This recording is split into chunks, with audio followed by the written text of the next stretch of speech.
Welcome back to our channel. This is Rishi Yadav. जय हिंद सभी को। उम्मीद है कि आप सब ठीक होंगे और बढ़िया अपनी पढ़ाई कर रहे होंगे। तो आज जो हम लोग करने वाले हैं वो हम लोग चैप्टर नंबर 4 करने वाले हैं, जिसका नेम है दिल्ली सल्तनत। और जो दिल्ली सल्तनत वाला चैप्टर है भाई, इसमें टोटल 5 डायनेस्टीज होती है और हम लोग कोशिश करेंगे कि हर डायनेस्टी को एक एक लेक्चर में करें। हर डायनेस्टी को नहीं करेंगे, स्टार्टिंग में जो 3 डायनेस्टी उनके लिए एक एक लेक्चर लाएंगे, क्योंकि स्टार्टिंग में अभी मुझे आपको दिल्ली सल्तनत का पूरा इंट्रोडक्शन बताना पड़ेगा। उसके बाद पूरा दिल्ली सल्तनत में स्लेव डायनेस्टी को स्टार्ट करना पड़ेगा, फिर पूरी स्लेव डायनेस्टी को फिनिश करना पड़ेगा। लास्ट की जो 2 डायनेस्टी है वो छोटी डायनेस्टी है, उनको हम डिस्कस कर लेंगे। और वहीं उसी टाइम पे जो इंपॉर्टेंस है पूरे दिल्ली सल्तनत का, जैसे एडमिनिस्ट्रेशन में क्या इंपॉर्टेंस है, वो सारी की सारी चीजें भी हम लोग वहां डिस्कस कर लेंगे। चैप्टर 4 है तो ऑब्वियस है कि इससे पहले 3 चैप्टर करे होंगे। तो जो पहला चैप्टर था वो था त्रिपार्टाइट स्ट्रगल, जो सेकंड चैप्टर था वो था राजपूत, राइज ऑफ राजपूत पूरा और राजपूत किंगडम, जो कि इंडिया में हमको देखने को मिलते हैं बेसिकली अर्ली मिडिवल इंडिया में। और जो थर्ड लेक्चर था उसमें हम लोग डिस्कस कर रहे थे इस्लाम का राइज कैसे होता है, इस्लाम का वर्थ कैसे होता है, और कैसे इस्लाम स्प्रेड होता है, और उसके बाद कैसे इस्लामिक इन्वेजन हमको इंडिया में देखने को मिलता है ना। तो ये सारी चीज़ें डिस्कस कर चुके थे। और वही बात है कि आपको समझाना पड़ेगा, इसलिए मैं एक ही डायनेस्टी आज कवर करने वाला हूँ, सिर्फ स्लेव डायनेस्टी। ओके। और हाँ, कोई भी चीज़ फालतू नहीं करूँगा। तो ये है दिल्ली सल्तनत का मैप। अगर आप ये जो देख रहे हो, जब भी किसी डायनेस्टी का आपको मैप दिखाया जाता है तो ऑब्वियस है वो इस वजह से दिखाया जाता है कि जो डायनेस्टी का आप मैप देख रहे हो, ये जब इसके पीक पे था, जब ये मतलब एकदम बेस्ट था, मतलब इससे जब ये सबसे ताकतवर था, उस टाइम का दिखाया जाता है। तो दिल्ली सल्तनत जब अपने पीक पे था उस टाइम पे इतना एरिया इसके अंडर में आ रहा था। तो ये तो नहीं है कि दिल्ली सल्तनत के हमेशा अंडर में इतना एरिया था, बिल्कुल नहीं। इसका मतलब है जब दिल्ली सल्तनत अपने एकदम पीक पे था उस टाइम पे इतना एरिया आ रहा था। ये फोटो थोड़ा सा विलर है तो नीचे आ जाते हैं। जैसे मामलुक के डायनेस्टी के टाइम पे इतना एरिया था। वायदा पे जो मामलुक डायनेस्टी, इसी को हम लोग स्लेव डायनेस्टी बोलते हैं, और इसी को हम लोग हिंदी में गुलाम वंश बोलते हैं। हाँ, एक और नाम आपके मन में आ रहा होगा, इलवारी डायनेस्टी। वो इलवारी नाम क्यों पड़ा वो भी मैं आपको बता दूंगा, ठीक है। आपको पता होगा कोई बिलोंग करता था, कौन बिलोंग करता था ये जरा कमेंट करके बताइए, बाकी मैं तो बता ही दूंगा। खिलजी डायनेस्टी बेसिकली ये डायनेस्टी है। टाइम थोड़ा देख लीजिए कैसे मैप में स्प्रेड है। सेम तोलर डायनेस्टी कैसे स्प्रेड है, और आप ठीक से देखोगे तो ये मैप और ये मैप आपको सिमिलर लगेगा, क्योंकि जो दिल्ली सल्तनत थी वो सबसे ज्यादा तुगलक के टाइम पे ही एक्सपेंड थी, या फिर स्प्रेड थी, या फिर कहो फैली हुई थी, या फिर ये कहो सबसे पावरफुल, या फिर कहो सबसे ज्यादा एरिया में कवर जो दिल्ली सल्तनत कर रही थी वो तुगलक के अंडर ही कर रही थी। और फिर लास्ट हम लोग देखते हैं लोधी सल्तनत, लोधी डायनेस्टी को। तो अगर आप पूछ रहे हैं कि भैया तुगलक के बाद तो सैयद आते, तो वो सैयद इतने इंपॉर्टेंट नहीं है ना मतलब इतने इंपॉर्टेंट नहीं है, ये समझो कि काफी टीचर्स तो इनके बारे में सिर्फ 2 फैक्ट बताएंगे और स्किप कर देंगे। पिछला जब मैंने लेक्चर लिया था पूरे दिल्ली सल्तनत का, मैंने भी सिर्फ 2 ही फैक्ट बताए थे और सैयद को स्किप कर दिया था। बट ऐसा इस बार नहीं होगा, काफ़ी सारी चीज़ें बताऊंगा, ठीक है, जो काम की हैं। वायदा भी जो दिल्ली सल्तनत का टाइम पीरियड है 1206 से लेके 1526 होता है। चलो 1206 से ही क्यों स्टार्टिंग होता है इसको भी चलो थोड़ा डिस्कस कर लेते हैं। सुनो मेरी बात। तो थोड़ा सा बैकग्राउंड देखें, तो बैकग्राउंड ये समझिए। चलो यहाँ देखते हैं। तो मोहम्मद गोरी थे, रुको रुको रुको रुको, एक थे मोहम्मद गोरी। ओके, इनके थे 4 स्लेब। ओके, 4 तो स्लेब थे, एक था मिलिट्री जनरल। जो मिलिट्री जनरल था उसका नाम था बख्तियार खिलजी। ओके, बाकी 3 कौन थे? एक था कुतुबुद्दीन ऐबक, ठीक है, एक था यल्दूज और एक था कुबैचा, ठीक है। तो ये सारे के सारे हमको दिल्ली सल्तनत के बीच बीच में देखने को मिलेंगे, जो कि बार बार लड़ने आएंगे कि भैया दिल्ली पे हमारा कंट्रोल है, दिल्ली पे हमारा कंट्रोल है, ऐसा करने आएंगे। अब जो बख्तियार खिलजी था ये तो मिलिट्री जनरल था, तो इन 3 को हम स्लेव कंसिडर करते हैं। अब क्या हुआ था, एक तो हुआ था फर्स्ट बैटल ऑफ तराइन, एक हुआ था सेकंड बैटल ऑफ तराइन। जो फर्स्ट बैटल ऑफ तराइन हुआ था उस टाइम पे मोहम्मद गोरी हार जाते हैं। अब जब मोहम्मद गोरी हार जाते हैं, घोड़े से गिर जाते हैं, जब घोड़े से गिर जाते हैं तो उस टाइम पे जो कुतुबुद्दीन ऐबक होता है ये बचा के ले जाता है मोहम्मद गोरी को। तो कुतुबुद्दीन ऐबक क्या था? मोहम्मद गोरी का एक लॉयल स्लेव था। कैसा? लॉयल, और या फिर कहो ट्रस्टेड, मतलब इस पे भरोसा कर सकते थे। कौन? मोहम्मद गोरी। तो जब सेकंड बैटल ऑफ तराइन होता है, सेकंड बैटल समझ रहे हो ना, सेकंड बैटल ऑफ तराइन, जिसमें पृथ्वीराज चौहान जी हार जाते हैं, ठीक है। और वो सारी कहानी मैं आपको पुराने लेक्चर से बता दिया हूँ, राजपूत किंगडम पे इस्लामिक इन्वेजन में सारा कुछ। तो ये जो जब सेकंड बैटल होता है तो जो कि 1192 में होता है, इस बात को समझिए। 1192 के बाद मोहम्मद गोरी जीत जाते हैं, वापस लौट जाते हैं अपने घोर एम्पायर में, लेकिन हाँ एक टाइम के लिए वापस आ जाते हैं और फिर वहीं लौट जाते हैं, फिर वहीं उनकी डेथ हो जाती है 1206 में। तो भैया जो 1206 लिखा है, ठीक है, तो जो 1192 में ये जब सेकंड बैटल ऑफ तराइन को जीत के गए तो उस टाइम पे ये सारे लोगों को एक एक जगह दे देते थे, एक एक प्रोविंस दे देते हैं। बाकी 3 के बारे में आपको बता चुका था, ये तो खुद को इंडिपेंडेंट कर लेते हैं, बाद में हार जाते हैं, वो सारी चीजें अलग देखेंगे। फिलहाल जो कुतुबुद्दीन ऐबक के पास, इसके बारे में देखो कि ये दिल्ली वाले इलाके पे रूल करने लगते हैं। क्यों? क्योंकि ये ट्रस्टेड थोड़े स्लेव थे और ये सारे स्लेव थे, ठीक है। ये 3 स्लेव थे और ये क्या थे? ये क्या थे? ये थे मिलिट्री जनरल्स। वैसे इनको भी स्लेव कंसीडर कर सकते हैं क्योंकि ये भी मोहम्मद गोरी के तो अंडर में ही थे ना, बट इनको काफी बार हम लोग स्लेव कंसीडर करके मिलिट्री जनरल या फिर मिलिट्री कमांडर कंसीडर करेंगे। और इन तीन को, जिनका नाम है यल्दूज, कोवाचा और कुतुबुद्दीन ऐबक, इनको हम लोग क्या कंसीडर करेंगे? इनको हम लोग स्लेव कंसीडर करेंगे।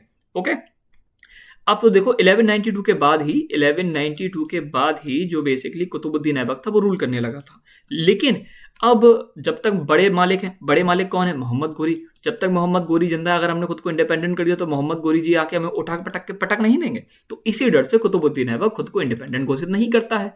पर जैसे उनको पता चलता है यार मोहम्मद गोरी तो भैया निपटा दिए गए हैं, तो कुतुबुद्दीन ऐबक कहता है अरे डरते थोड़ी थे, हम तो 1206 में खुद को क्या कर लेंगे? इंडिपेंडेंट। भैया 1206 ही क्यों चुना गया? क्योंकि 1206 में मोहम्मद गोरी की डेथ हो जाती है।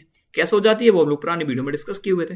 तो इतनी चीजें क्लियर हो गई कि क्यों ही स्टार्ट हुआ। अब 1206 से लेके ये जो टाइम पीरियड चलता है दिल्ली सल्तनत का, ये पूरा चलता है आपका 1300 तक। नहीं सर 1500 तक चलता है। अच्छा, तो 1526 तक चलता है। ओके, तो इसमें लगभग देखो तो 1200 से 1300, 1300 से 1400, 1400 से 1500, 300 और ये 26 से देखो टोटल लगभग 320 साल दिल्ली सल्तनत का टाइम चलता है। अब ये दिल्ली सल्तनत इसको क्यों बोला गया? क्योंकि यहाँ पे जो टेरिटरी थी, जो रूल कर रहे थे, वो दिल्ली के अराउंड कर रहे थे। दिल्ली को कैपिटल बनाए थे। पहले कैपिटल लाहौर थी, बाद में जाकर दिल्ली में शिफ्ट हो जाती है, वो बात अलग है, जो कि यल्दूज करता है। पहले क्या थी? लाहौर थी। तो इस बात को भी याद रखिए। तो पहले कैपिटल दिल्ली, मतलब बाद में कैपिटल दिल्ली बनी, लेकिन इसलिए इसको दिल्ली सल्तनत बोलते हैं। 320 साल रूल करा, बड़ा टाइम पीरियड हो जाता है। भैया बड़े टाइम पीरियड में एक डायनेस्टी अकेला रूल नहीं कर रही होगी। देखो आए तो सारे रूलर, देखो पहले स्लेव आए, फिर खिलजी आए, लेकिन एक बात समझो कि इतने सारे रूलर्स को हम याद नहीं कर पाएंगे। इसी वजह से हमने दिल्ली सल्तनत को 5 डायनेस्टीज में डिवाइड कर दिया अपनी अंडरस्टैंडिंग के लिए। हिस्टोरियंस ने ऐसा, देखो ऐसा तो होगा नहीं कि उनको पता होगा कि हम तो स्लेव डायनेस्टी के अंडर आते हैं। भाई मैं हूँ रजिया सुल्तान, मैं स्लेव डायनेस्टी के अंडर आती हूँ। मैं हूँ भाई अलाउद्दीन खिलजी, मैं खिलजी डायनेस्टी के अंडर आता। उनको पता नहीं था, वो तो रूलर्स थे दिल्ली सल्तनत पे, जो कि दिल्ली की गद्दी पे बार बार आके रूल कर रहे थे। पहले ये आए, फिर ये आए, फिर ये आए। लेकिन अपनी अंडरस्टैंडिंग के लिए हमने इनको 5 डायनेस्टीज में डिवाइड कर दिया। स्टार्टिंग की जो 3 डायनेस्टी वो बहुत ज्यादा इंपॉर्टेंट हो जाते हैं, जो लास्ट की डायनेस्टी लोधी वो बहुत इंपॉर्टेंट हो जाती है। बीच की जो सैयद है उसका इतना इंपॉर्टेंस नहीं है, क्योंकि उसने कोई प्रोमिनेंट काम भी नहीं किया। ऐसा नहीं है कि उसकी डायनेस्टी काफी लंबे समय तक नहीं चली। जो लोधी डायनेस्टी, जो सॉरी सैयद डायनेस्टी थी, वो भी लंबे समय तक चली। जो सबसे छोटी डायनेस्टी चली वो थी खिलजी डायनेस्टी। कौन सी? खिलजी डायनेस्टी। जो खिलजी डायनेस्टी का टाइम पीरियड था वो सिर्फ 30 साल था। ओके, जहां तक मैं सही हूँ 30 ही साल होगा, एक सेकंड, हाँ, तो सिर्फ 30 साल था। बाकी जो सारी डायनेस्टी थी उनका टाइम पीरियड ज्यादा। सबसे ज्यादा टाइम पीरियड किसका था? तो सबसे ज्यादा टाइम पीरियड था तुगलक का। ओके, तो ये चीज आपको क्लियर हो गई? ये चीज आपको क्लियर हुई कि नहीं हुई, बस मुझे इतना बता दो। बेसिक आप समझ गए ना कि कैसे हुआ और कैसे। अच्छा, एक चीज और कि जो हम लोग बात कर रहे थे कि 1526 में ही भैया दिल्ली सल्तनत क्यों एंड हो गई? क्योंकि 1526 में ऐसा होता है कि जो लोधीस होते हैं उनमें ऐसा होता है कि वो बाहर से किसी को बुला लेते हैं। बाहर से कौन आता है? बाहर से आ जाता है बाबर, और बाबर अटैक कर देता है। और जो 1526 में यहाँ पे होता है फर्स्ट बैटल ऑफ पानीपत।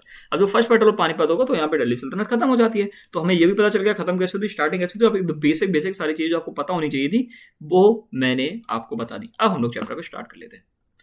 अब आपको दिक्कत नहीं आएगी। 320 साल रूल करा, इतने से लेके इतना करा। और हाँ, सेंट्रलाइज मुस्लिम रूल है। और हाँ, ये जो सारी बेसिकली मुस्लिम डायनेस्टीज हैं जो कि दिल्ली पे रूल कर रही थी, इंडिया पे। ओके, और ये रूल करती है जिसमें दिल्ली को ये कैपिटल बना लेते हैं। ठीक है, द सल्तनत was established bye Mohammad Ghori के डेथ के बाद 1206 में कुतुबुद्दीन ऐबक इस सल्तनत को बेसिकली बना लेते हैं, मतलब इस दिल्ली को संस्थापन कर देते हैं। एक बात का और ध्यान रखिएगा, समझने वाली बात यह है कि जो कुतुबुद्दीन ऐबक है ये जो फाउंड करते हैं, ये स्लेव डायनेस्टी को फाउंड करते हैं। ओके, बट जहां से स्लेव डायनेस्टी स्टार्ट हो गई वहीं से दिल्ली सल्तनत की 5 डायनेस्टी, मतलब पहली डायनेस्टी स्टार्ट हो गई। तो दिल्ली सल्तनत तो स्लेव डायनेस्टी तो एक ही टाइम पे स्टार्ट हुई ना। तो अगर आपसे कोई पूछे कि दिल्ली सल्तनत का स्थापना कब हुई, तो होगी 1206 में। और स्लेव डायनेस्टी कब हुई, वो भी 1206 में ही हुई। बट अगर कोई आपसे पूछे कि कुतुबुद्दीन कब से रूल कर रहा था, कुतुबुद्दीन ऐबक ही तो है, तो कुतुबुद्दीन ऐबक कब से रूल कर रहा था? तो आपका सही आंसर क्या हो जाएगा? 1206 नहीं, सही आंसर आपका होगा 1192, क्योंकि वो तो तभी से रूल कर रहा था। इंडिपेंडेंट रूल करना स्टार्ट करा उसने किससे? 1206 से। तो जो बेसिक बात है जिन पे आप कभी डाउट खा सकते थे उनको शायद मैंने क्लियर कर दिया हो।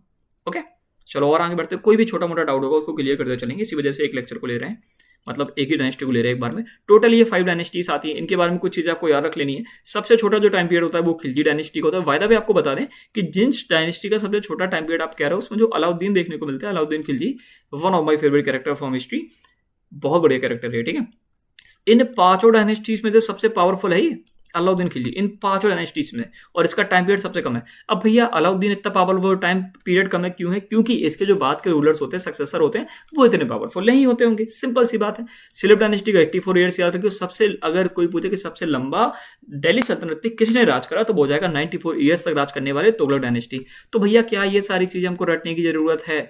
तो हाँ, रटने की जरूरत है। अब सैयद का याद नहीं करना, वो तो वैसे ही याद हो जाएगा। आपको बस ये याद रखना है कि 1206 से स्टार्ट हुआ, 1290 पे खत्म होता है, ये 1290 से 3020, 3020 से 1414, ये सारा रट लेना, ठीक है? रट लेना, क्वेश्चंस बनते हैं। बाय द वे भैया इन सब के बारे में नहीं बताओगे, इन सब के बारे में नहीं बताएंगे, क्योंकि हम एक एक डायनेस्टी को जब डिस्कस करेंगे ना, तो एक एक चीज आपको बता दी जाएगी। ओके, इसको मिटा दूं क्या? इसमें टाइम लगेगा मिटाने में, है ना? मिटाना नहीं चाहिए, है ना? चलो चलो, नहीं मिटाते हैं, चलो आगे बात कर लेते हैं। तो ये सारी डायनेस्टीज हुए। तो दिल्ली सल्तनत यहाँ पे इंट्रोड्यूस करती है पर्शियन कल्चर को, एडमिनिस्ट्रेशन को, आर्किटेक्चर को, सेंट्रलाइज टैक्सेशन जो सिस्टम होता है उसको भी इंडिया में इंट्रोड्यूस करता है कौन? दिल्ली सल्तनत। अब अलग अलग रूलर्स के अंदर, अलग अलग डायनेस्टीज के अंदर इंट्रोड्यूस होता है, पर ये सारी चीजें भी इंट्रोड्यूस होती हैं। अब देखो, जो दिल्ली सल्तनत थी उसको बहुत सारे चैलेंजेस भी फेस करने को मिले, क्योंकि आपको पता है कि राजपूत, इससे पहले हम लोग पढ़ के आए थे, तो राजपूत भी कहीं ना कहीं बोल रहे होंगे कि भाई आप दिल्ली पे रूल क्यों कर रहे हो, तो वो भी बार बार क्या करेंगे? अटैक करेंगे। मंगोल्स बाहर जाके अटैक कर ही रहे थे। मंगोल जो बेसिकली आए थे वो सेंट्रल एशिया से आए थे, तो वो भी अटैक कर रहे थे, राजपूत किंगडम्स भी अटैक कर रहे थे, और इंटरनल रेविलियन चल रहे थे। कोई नहीं चाहता था कि भैया हमारा चाचा किंग बना रहे, है ना? जैसे अलाउद्दीन चाहता था कि हमारा चाचा जो जलालुद्दीन है वो किंग ना बना रहे, सुल्तान ना बना रहे, उसको निपटाने का काम उन्होंने करा। तो बहुत सारी चीजें हैं जिसकी वजह से जो दिल्ली सल्तनत है कहीं ना कहीं खुद में ही खत्म हो जाती है। और बात नहीं, खुद में नहीं, ऐसा तो बहुत चली खुद में, तो वो त्रिपार्टाइट स्ट्रगल खत्म होता है, ठीक है? उसके बाद हमको मुगल जो रूल है उसका स्टार्टिंग देखने को मिलने लगता है, क्योंकि दिल्ली सल्तनत जब खत्म हो जाएगा, राजपूत किंगडम्स राइज कर रहे हैं, राजपूत किंगडम्स बार बार अटैक कर रहे हैं, मंगोल्स का इन्वेजन हो रहा है, इंटरनल रेवेन्यू सबसे इंपॉर्टेंट तो यही है ना? कि ये समझो कि किसी ने बाहर से बुला दिया, जो कि जिसको आप कहीं का रूलर बनाए हुए थे, उसने बाहर से बुला दिया बाबर को, और आपकी डायनेस्टी खत्म कर दी। इस बात को समझो ना। तो ये सारी चीजें भी देखने को मिलती हैं। द सल्तनत period is crucial for understanding the transition from medieval Indian polity too early modern India. जो मेडिवल इंडियन पॉलिटी है और अर्ली मॉडर्न इंडिया है, उसको समझने के लिए, उसके बीच का ट्रांजिशन समझने के लिए हमको दिल्ली सल्तनत को समझना इंपॉर्टेंट हो जाता है। तो आज हम उसको समझ लेते हैं। तो स्लेव डायनेस्टी, अब देखो स्लेव डायनेस्टी के बहुत सारे नेम भी हैं, सिंपली बता देता हूं। तो स्लेव डायनेस्टी को क्या क्या बोलते हैं? बहुत सारे नेम, क्या 3 नेम थे। एक तो पहले इसको बोलते हैं गुलाम वंश, वैसे मुझे हिंदी आती नहीं तो मैं नहीं लिखूंगा गुलाम वंश, हिंदी में बोलते हैं, याद रखिएगा, और वैसे याद रहेगा, स्लेव मतलब गुलामी होता है। दूसरा आपको इसको बोलते हैं Mamluk. Okay, by the way एक मामलुक नहीं थी, एक मामलुक और डायनेस्टी थी जो कि आपको कैरियो में देखने को मिलेगी, इजिप्ट में। इस डायनेस्टी के बारे में भी हम थोड़ा देखेंगे। और जो तीसरा इसका नाम है वो है इलवारी। अब एक बात बताओ कि इलवारी इसका नाम क्यों रखा गया? आपने कभी सोचा?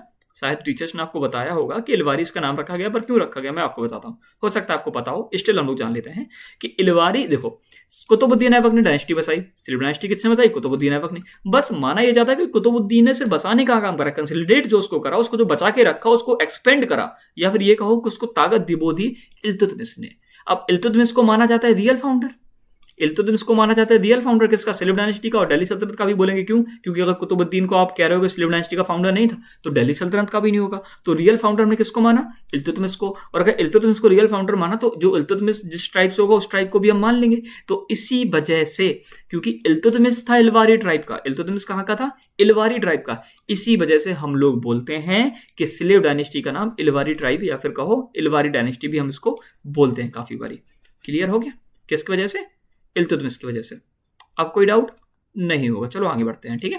तो स्लेव डायनेस्टी समझ में आ गया। और by the way slave dynasty क्यों बोलते थे? स्लेव डायनेस्टी इसलिए बोलते थे क्योंकि इनके बाद इनके स्लेव रूल कर रहे थे, और उसके बाद उनके स्लेव रूल कर रहे। स्लेव मतलब कि भैया मेरा एक गुलाम है, इसके बाद यही रूल करेगा, फिर मेरा गुलाम आएगा, फिर ये रूल करेगा। सुनो मेरी बात, मोहम्मद गोरी थे, अपने 3 गुलाम छोड़ गए थे, एक मिलिट्री जनरल छोड़ गए थे, तो उसके बाद देखो कुतुबुद्दीन ऐबक इनका गुलाम ही तो है। अब कुतुबुद्दीन का जो गुलाम है वही तो है इल्तुतमिश। अब इल्तुतमिश की बेटी ही तो है रजिया, फिर रजिया का गुलाम ही तो है वो कौन?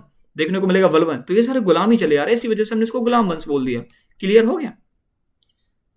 ओके, अच्छा हाँ, स्लेव डायनेस्टी का थोड़ा सा मैप देख लो। ऐसा नहीं कि आपको पूरा मैप रट लेना है, बस एक आइडिया ले लीजिए कि ये है मैप। ओके, किसका? स्लेव डायनेस्टी का। 1209 से लेकर 1290, इस चीज को रट लीजिएगा, इस चीज को दिमाग में डाल लीजिएगा, जो टाइम पीरियड है वैसे ही आपको याद हो जाएगा अभी थोड़ा देर में, ठीक है? तो स्लेव डायनेस्टी जो कि इंडिया में थी, और एक स्लेव डायनेस्टी कहाँ पे थी? इजिप्ट में। इन दोनों को डिस्कस करेंगे। ये इंपॉर्टेंट नहीं है आपके लिए, 1-2 फैक्ट है जिसके बारे में जान लेना, कभी अच्छे एग्जाम से पूछ सकते हैं, वैसे नहीं पूछेंगे, बट स्टिल इसके बारे में जान लेते हैं। तो टाइम पीरियड इतने से लेकर इतना, टाइम पीरियड 84 ईयर्स का। वैसे ये आपको मैथ आती होगी कि अगर 1290 में से 12 6 घटाएंगे तो कितना बचेगा, 84 साल। फाउंडर कौन थे, कुतुबुद्दीन ऐबक थे। क्यों, पहले ये स्लेब थे किसके, मोहम्मद गोरी के अंडर, पता ही है आपको। कैपिटल क्या थी, दिल्ली। कैपिटल क्या थी, दिल्ली। लेकिन देखो स्लेव डायनेस्टी की कैपिटल दिल्ली थी, लेकिन पहले क्या थी, लाहौर। इस बात को भी याद रखिएगा, ठीक है। ये फर्स्ट डायनेस्टी थी दिल्ली सल्तनत की, चलो ये बात तो ठीक है। रूलर्स में कुतुबुद्दीन ऐबक आए, इल्तुतमिश आए, रजिया सुल्ताना आई, बलबल आई। ये प्रोमिनेंट रूलर है, रूलर बहुत सारे आए, प्रोमिनेंट ये हैं जिनके बारे में हमको पढ़ना है, ओके। तो इंपॉर्टेंस की बात करें तो ये मुस्लिम रूल नॉर्थ इंडिया में बसा देता है ये डायनेस्टी, ठीक है। इंट्रोड्यूस करता है सेंट्रलाइज एडमिनिस्ट्रेशन, डिफेंड करता है इंडिया को मंगोल इन्वेजन से। अब जो मंगोल्स बार बार इंडिया में अटैक कर रहे थे, उनसे जो बचाने का काम है वो भी स्लेव डायनेस्टी करती है। अब स्लेव्स ही हैं, स्लेव डायनेस्टी है जो कि दिल्ली में रूल कर रही है। अब मंगोल्स को अगर इंडिया में आना है तो बेसिकली इसी एरिया से आना है। अब यहाँ पे दिल्ली है, तो अगर मंगोल्स आएंगे तो दिल्ली वाला जो रीजन है इनको कौन प्रोटेक्ट करेगा, स्लेव प्रोटेक्ट करेंगे, स्लेव डायनेस्टी। तो स्लेव डायनेस्टी ने मंगोल से बचाने का काम करा इंडिया को। क्लियर हो गया बस। अब देखो इंपॉर्टेंट रूलर, ये सारे रूलर्स हैं जो कि हमें स्लेव डायनेस्टी में देखने को मिलते हैं। कुतुबुद्दीन ऐबक, फिर आराम शाह, फिर शमसुद्दीन, इल्तुतमिश, रकुद्दीन फिरोज, रजिया सुल्तान, ये आपको लेकिन सिर्फ कुछ का नाम याद रखना है, कुतुबुद्दीन ऐबक का, इल्तुतमिश का, रजिया सुल्ताना का और बलबन का, ठीक है। और फिर कैकाबाद का 3 साल का, ठीक है। तो ये जो मैंने सारे बता दिए, आप याद रखिएगा। एक चीज और, कभी कभी आपको इल्तुतमिश का टाइम 1210 से लेके 1236 देखने को मिलेगा, बट कोशिश यही रहेगी कि आप अगर 1211 याद करेंगे तो वो ज्यादा बेटर होगा। क्यों, क्योंकि एक साल के बीच में आराम शाह भी देखने को मिलते हैं, है ना। अब आराम शाह कौन है, आराम शाह का जो क्लियरिफिकेशन है वो आपको देखने को नहीं मिलेगा। कुतुबुद्दीन ऐबक के या तो काफी लोग बोलते हैं लड़के, या फिर इनके क्लोज रिलेटिव। आप ये याद करिएगा कि ये इनके क्लोज रिलेटिव थे जो कि गद्दी पे बैठ जाते हैं, लेकिन आराम शाह को हटाने का काम कौन करता है, इल्तुतमिश करता है। और इसी में वो एक साल का जो गफला है वो आप लोग को देखने को मिलेगा कि 1206 से लेके 1210 और फिर 1210 ना होके 1211 से स्टार्ट करते इल्तुतमिश और 1240 तक चलता है, ओके। उम्मीद है कि इतनी चीजें आपको क्लियर हो गई होंगी। अब जो मामलुक डायनेस्टी, सुनो, ये भी मामलुक डायनेस्टी थी, नीचे वाले भी मामलुक डायनेस्टी है, बट ये जो मामलुक डायनेस्टी है वो इजिप्ट की है। सुनो, सारी चीजें इंपॉर्टेंट है, अच्छे से समझिएगा। अगर यूपीएससी जैसे एग्जाम्स की प्रिपरेशन कर रहे हैं तो भी आपका काम हो जाएगा, एसएससी के लिए भी देख रहे हो तो बस एक बार डेप्थ में जान लो। मैं बता दूंगा क्या क्या इंपॉर्टेंट है, मैं पढ़ा सारी चीजें रहा हूँ, बता भी रहा हूँ मैं आपको कि इंपॉर्टेंट क्या है क्या नहीं है। मेन चीज है कि आपको पता सब कुछ होना चाहिए, जो इंपॉर्टेंट है वो भी बता दूंगा, सिर्फ आप इंपॉर्टेंट पे ही फोकस करना, बट एक बार पता तो कर लो सब कुछ।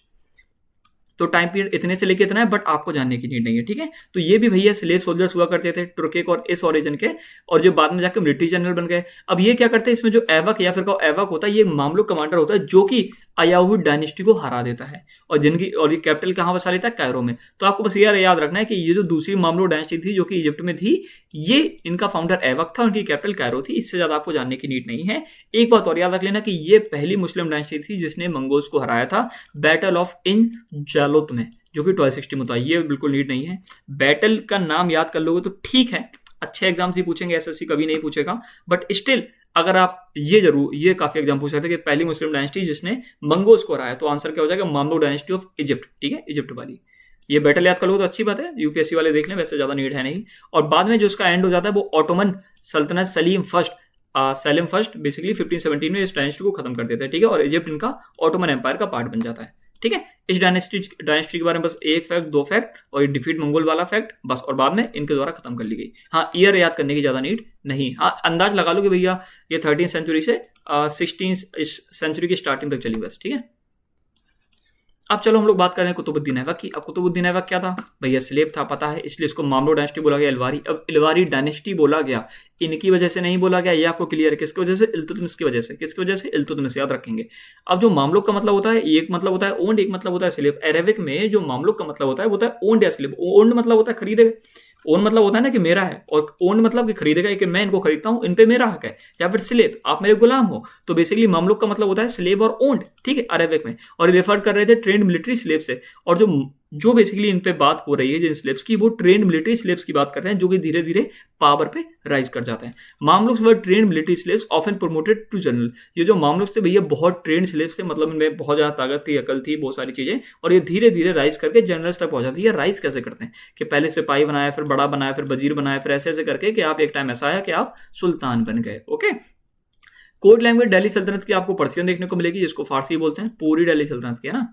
जवाबित याद रखिए, जवाबित ये रट लो, दोनों चीजें हैं, रट लो। जवाबित क्या होता है, जवाबित बेसिकली रूल्स और रेगुलेशंस होते हैं जिनको सुल्तान बनाते हैं, ठीक है। सुल्तान के द्वारा जो बनाए गए रूल्स रेगुलेशन है उसको जवाबित बोलते हैं।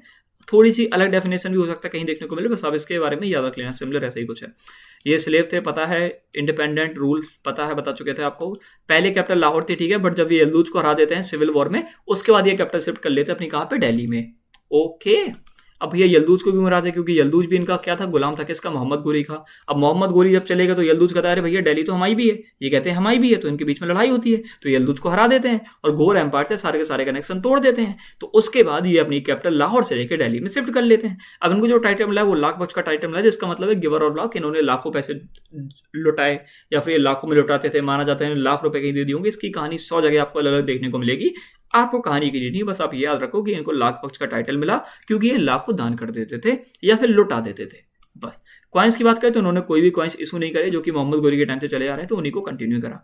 रिकॉग्नाइजेशन की बात करें तो देखो सीधी बात है कि कोई भी एम्पायर है, कोई भी किंग है, तो वो बेसिकली चाहता है कि वो उसे एक ऊपर से कोई बड़ा आदमी कहते हैं। जैसे मान लो कि मैं यहाँ का नेता बन रहा हूँ और मुझे मोदी जी आके बोलते कि देखो ऋषि भाई तुम देख लेना, कोई दिक्कत नहीं है, तो हमें भाई ऊपर से रिकॉग्नाइजेशन मिल गई, अब तो हमसे कोई फालतू बोलेगा नहीं। तो ये भी एनवाइस भेजते हैं गुरीद कैपिटल कि इनके पास गयासुद्दीन महमूद के पास। भैया ये गयासुद्दीन महमूद कौन है, हमें तो याद ही नहीं आ रहा। तो ये गयासुद्दीन महमूद ठीक से अगर देखोगे तो ये कजिन है, गोरी का नेफ्यू है। ठीक है, ठीक है, नेफ्यू नेफ्यू क्या होता है, अरे कुल मिला के भाई था, शायद बड़ा भाई था गयासुद्दीन महमूद, है ना। जहां तक अव्वल जब पढ़े थे ना, गयासुद्दीन महमूद का जो छोटा भाई था ये मोहम्मद गोरी। ठीक है, तो बेसिकली मोहम्मद गोरी का रिलेटिव है समझ लो। तो उन्हीं के पास ये एनवॉय भेजता बोलने के लिए कि भाई आप हमको सुल्तान ऑफ हिंदुस्तान घोषित कर दो। आप अगर हमको सुल्तान ऑफ हिंदुस्तान घोषित कर देंगे तो वहां से मेरे ऊपर अटैक होगी नहीं, यहाँ पे मैं सेफ रहूंगा और यहाँ पे मैं ईजिली क्या कर पाऊंगा, अपने एम्पायर को बसा पाऊंगा। ये चीज होती है। अब 1210 में क्या हो जाती है, इनकी मृत्यु हो जाती है। कैसे हो जाती है, अब इतने बड़े रूलर थे, ऐसे तो मरे नहीं होंगे। तो कैसा होता है कि एक घोड़ा वाला गेम होता है जिसमें बेसिकली पोलो जैसा होता है। पोलो तो आपने देखा होगा जिसमें घोड़े पे बैठ जाते हैं, फिर डंडे से इधर उधर मारते हैं बॉल को। तो पोलो की तरह एक गेम था जिसको हम लोग चौगान बोलते हैं। तो उसी को खेलते हुए ये गिर जाते हैं, फिर इनकी मृत्यु हो जाती है और इनको बाद में लाहौर में इनकी कब्र हमको देखने को मिलेगी। तो इतनी चीजें इनके बारे में क्लियर हो गई। पॉलिटिकल कंटेक्स्ट ज़्यादा आपको जानने की नीड नहीं होती, बट बेसिक बेसिक जो आपको जानने की नीड थी मैंने आपको बता दिया कि गोरी की डेथ के बाद एम्पायर फ्रेगमेंट हो गया। तो सबने सोचा कि भैया इंडिया पे बसा लेते हैं। अलग अलग जो स्लेव्स थे ना, उन्हें बोला कि ये रीजन हमारा, इन्होंने बोला ये, इन्हें बोला हमारा। तो यलदूज क्या करता है, यलदूज कहता है कि दिल्ली भैया हमारा है। अब कुतुबुद्दीन ऐबक कहते हैं तुम्हारा कैसे है भैया। तो ऐबक क्या करते हैं, अब ये बोलते हैं कि दिल्ली हमारा है, दिल्ली हमारा, वो तो ठीक है। उसके बाद ये मार्च कर देते हैं पंजाब तक। ये यलदूज है, पंजाब की तरफ बढ़ते हैं, कहते हैं अब हम लाहौर को कैप्चर कर लेंगे जो कि कैपिटल थी। अब अगर हम कैप्चर कर लेंगे तो हमारा हो जाएगा। बट ऐबक कहते हैं कि हमने हाथों में मतलब बंदूक नहीं, बंदूक लिए मतलब हाथों में। तो ऐबक क्या करते हैं, अब मैं वो बात बोल नहीं सकता, थोड़ा वैसा हो जाता है। ठीक है, समझ गए हो कि वैसे मैं क्या बोलना चाह रहा था, है ना।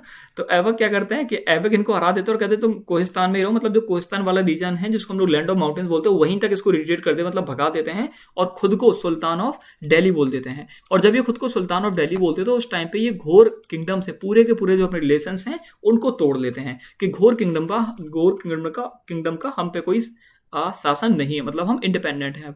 अब आर्किटेक्चरल कंट्रीब्यूशन जो कि हम लोग को कुतुबुद्दीन ऐबक ने दी है, तो चलो देख लेते हैं। एक तो कुतुबुल इस्लाम मॉस्क जो कि दिल्ली में देखने को मिलती है।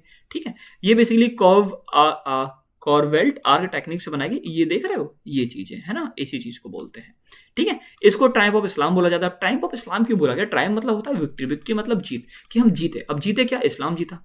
इस्लाम भैया कैसे जीता, ठीक से देखो ना, कि मुस्लिम डायनेस्टी इंडिया में आ गई, है ना। तो इंडिया में पहली बार मुस्लिम डायनेस्टी आई, मतलब इस्लाम जीता, इस्लाम की विजय हुई। इसी वजह से इसको ट्रायम्फ ऑफ इस्लाम के नाम पे भी बसाया गया। ठीक है, इस बात को याद रखेंगे। इसका मीनिंग क्या होता है, ट्रायम्फ ऑफ इस्लाम। कुतुबुल इस्लाम का मतलब क्या होता है, ट्रायम्फ ऑफ इस्लाम, मतलब इस्लाम की विक्ट्री, मतलब इस्लाम की जीत। ठीक है, तो ये ऐसी दिखती है, क्या दिखती है भैया, है क्या ये है कुतुबुल इस्लाम।